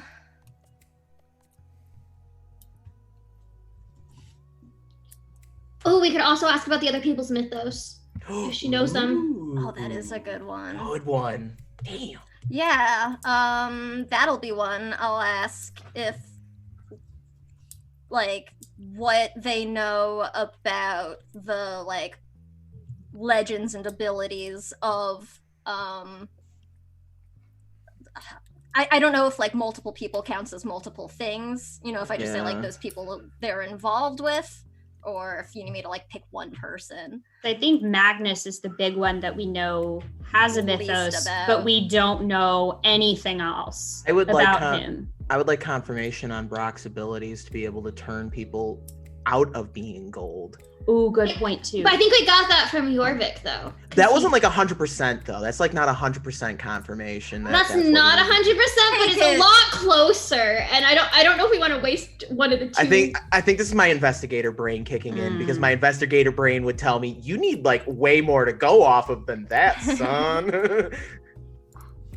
That's fair. Shady skull is not Well, the most best information. Yeah, well, Katya's trusting that assumption from the advice from your work, so she wouldn't ask that for that. But she will ask if Claire knows, like, what Claire knows about Magnus's abilities and the legend he's connected to, and I'd want to ask what they know. Did we ever see Arlo talking to them at the auction? Yes. Yeah, they were I think friends. So They were being buddy, yeah. Okay. Yeah, they were like super friends because I was stalking the old man. I remember that. Then I would also ask her to like tell us what Arlo's connection exactly is with I guess I'll just say with the artifact trade, because we know he doesn't have any money really, and he didn't actually bid on anything, so it seemed weird that he was there but familiar with everyone. Sure. So that'll be what I ask. Okay, so the first question, they look at you, and their green flashing eyes in the dark of the back seat, kind of reflecting off the lights on the streets. They look intently at you as you ask them this, and they say, well, Arlo is a dear friend. He's been good to all of us, and he hunts things down that would prefer to remain hidden for us. He also is quite the fine leader, and that's where they leave that. Mm-hmm. Okay. She's a jackal too. Okay, cool. Why doesn't she have the jacket? Do you just not like it? They. Why don't they have the jacket? Do you just like not like it? Is it just not your style? This is not one of her questions, so it doesn't. Actually, good RP. Yeah, it's just that Nora's been like obsessed with the jackets from the start, so. They kind of just like narrow their eyes at you. They're like, don't I look better in this? I thought it was fashionable. Actually, those jackets are pretty damn cool. The jackets are really cool, and I want to know who makes them. I Alright, want. I'll take it into consideration. What was the other question? God. I forgot. I'm sorry. What's Magnus's like legend and abilities? Okay. Vibe check magnet. Vibe check Magnus. They honestly don't know, so they tell you, I know he is as connected, maybe more so than most of you, but I don't know exactly to what, or where, or who. Hmm.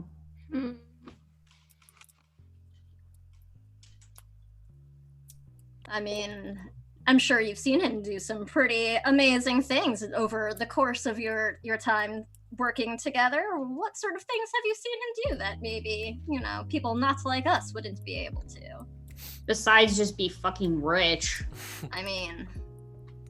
Well, I have seen dear Magnus right the wrongs of a system that accuses innocent people. That is probably the biggest miracle I've ever seen him perform. Hey, that's sort of like an answer, but different. Katya's probably thinking about like briefings she's read by him and is like, oh my god, you're so full of shit, your eyes are brown. Yeah, he's a shithead. Yeah, I remember that from like the description that like Katya's original like thoughts on him was like, fuck this guy, so. I'd imagine also Nora and Victor have heard through the grapevine, no one likes this judge. No one. Sure, yeah. I mean, the people that are close to him like him. Yeah. Clear. Oh, good, he has friends. Sassy Nora is just my soul. I love Nora. Did we, sorry, just because in the, did we get any confirmation that Claire is a jackal? Like they are a jackal? Yeah, she said she wanted the jacket when she wasn't gonna wear it. They were like, I look better in this. I look better. Right, they did mention they that. said that. Okay. And then we're kind of convinced them the jacket's cool. Like, very important. Always be branding, yo. You get the sense that you might be reaching the amount that they're willing to share. Right. Yeah. Do you know who the leak in the coroner's office is? Ooh. No, I do not, but... Do I believe that? Insight check. I have a tag that would At be this point, relevant, so. Claire has shared the amount of true information that they are willing to give. So everything else is pretty, foggy. Right, okay. Well, they have Stab her essentially in the eye. confessed. Oh, I was just about to say that Sorry, they I'm have angry. just essentially confessed to being involved in a gang that's wanted for murdering people. So I just say we just drive them down to the police station. be like, hey, this person was Well, but facing There's us one and issue. attacking us, we and know there's an issue with the police. There's no oh evidence. shit, right? There's no bodies. Keep It won't riffing. I work. gotta check something real quick. But we can't just like. I mean, it's I not don't even a matter know. of no evidence. It's a matter of we know there's somebody in the coroner office, presumably also the police department, actively. And But the we can't judges. And the judge. This Oh, goes up really high. We really can't rely on the criminal justice system. Which But I then mean where is are we frankly gonna put something- them? Because like we can't just babysit a museum curator that wants to kill us, and we can't very well let them go to just go back to the Jackals, be like, hey, we know exactly where these people are. What are they poking around in? What they want? I mean, like, I don't know about the rest of you, but like, they know about my grandma now. Like, we can't just No, be like, they don't. They were knocked Dude, out. they're And we're in the unconscious. car. They might since you said it. Yep, good job. You fucked up. So it's at this point in the car ride. oh shit. Oh fuck. You are all like, you know, you're not professionals at this. You've probably never kidnapped someone before. Probably. Vampire. Well, maybe No. Victor, but everyone else probably not. The rest of you are having this like the conversation you're having now, kind of in character. Like, what do we ask them? Like, what else do we want to know? And all of a sudden, you look back, and the light in Claire's eyes is gone. What? The light? Like they died? Yep. Cyanide capsule. What the fuck? All right, check her mouth. Check the mouth. I need to see if there's a Not cyanide a capsule. cyanide capsule. We were just gonna let her go. We were gonna like kill her. Them. We were gonna kill Bad. them. Can I poke the body? Is it actually a body or is it like a clay like animated Hey. thing? Hey. No, offense, okay. no offense. You didn't mean it like that. I know. I'm It just would messing be with okay you. if they were. I am just messing with you. They are definitely a real body, and they are dead. Jeez. Shit, I Take didn't want another trip to the cemetery. Guess we take another trip to the cemetery. You can't just drop a body at a. What? Oh my what do you- God. what do you suggest we do? Somebody just died in my grandmother's car. Somebody just died in her car. Just Aviva, don't tell Aviva, her it's okay, Aviva. Aviva.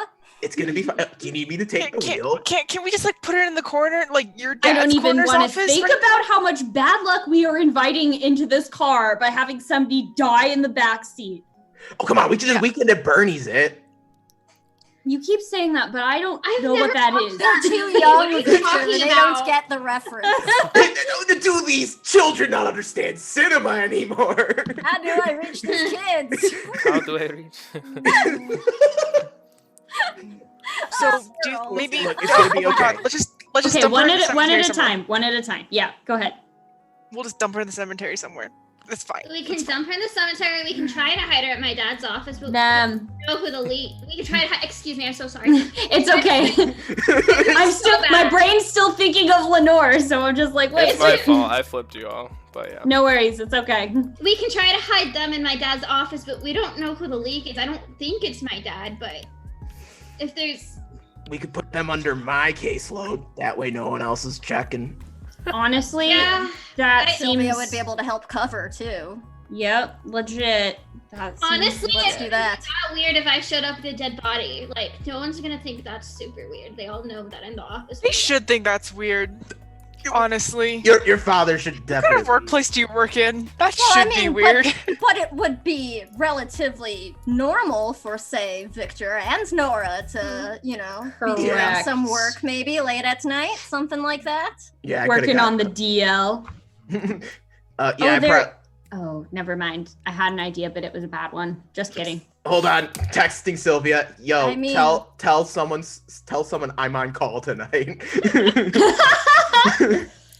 Okay. Actually, Victor, I mean, would you be able to like examine the body at your workplace and figure out what exactly Victor, happened? not in the car. Not in the car. I specified at the workplace. Oh, sorry, I just got really. I saw the gloves come out. Not in the car. I want to get through one more thing. So, Yep. flash cut to Victor's office. Yeah, is that the? I think that's the plan. I think That's that's the plan. yeah, that's the The- plan. Yes. Okay, so you are examining Claire's dead body. All right. And I finally got allowed in the room. Oh, yeah. Oh my god, the way you just said that was amazing. And The room where it happened. you brush aside their like the hair on the back, like of their neck a little bit. They have short hair, but there's still a little bit on the neck, and you brush it away, and there is a symbol of a glowing golden ankh tattooed into it. And that's where we'll end tonight. Picture. It's still glowing? Yep. Oh my god! That's really cool. Wait. And it was just like a tattoo, right? Not like raised or anything. I just figured it out. It's a tattoo, but it is insanely warm to the touch, like so much that could harm a person. So. All these people are Osiris. Osiris's mythos has been spread into 8 different. Dude, you're right where I was like an hour and a half ago when I was like, I figured something. All right, that's where we're gonna end. So hope you all enjoyed fighting a T-Rex in a car Oh floating my god, above that the was world. the so best thing cool. ever. The Best most thing fun in ever. combat I've ever had in any game. Good. Like, I'm glad. ever. That was amazing. That was All right. Do we have to wait for I'm next gonna week quote to you find through out? the Twitter on that one for City of Mist to see that. Do we Alright, have to so wait we're for gonna- next week to find out what all the muggles thought the T-Rex was? Because I really want to know. I'm very Oh, yeah. sure, we can do that real quick. What did the Muggles think the T-Rex So was? you flip on the TV the next day, and you say, "Polar vortex devastates downtown district," and you get the sense that they thought it was a tornado combined with like an ice storm that was just tearing apartments apart. Oh my god, that Amazing. left a trail of diamonds. Yep. So Yeah, it good. did. amazing. Yep. I hope the diamonds help the people. Yep, they're rich now. They're way off in a different city. they went out of town. Yep. All right, so we're gonna go around and plug now. Sam, go ahead. Hey everyone, I am Sam. You can find me on Twitter at @SamWisest. I'm SamWise_GameG here on Twitch. Most of the time, you can find me right back here at Chromatic Chimera. I will be here on Monday for the series premiere of No Initiative's new Wildmount set game, Wildmount Daring and Divine. Check that out. Make sure to follow us on Twitter too at No Initiative TV because we've been dropping a piece of character art a day through Monday. My PC may or may not be going up tomorrow, so check it out. I will also be back here on Wednesday for Agora's Bells and the following Wednesday for Steam Spell. Additionally, we also just announced that starting next month, for June, we will be doing a fundraiser here at the Chromatic Chimera for Pride. We're going to be raising funds throughout the month for the Trevor Project.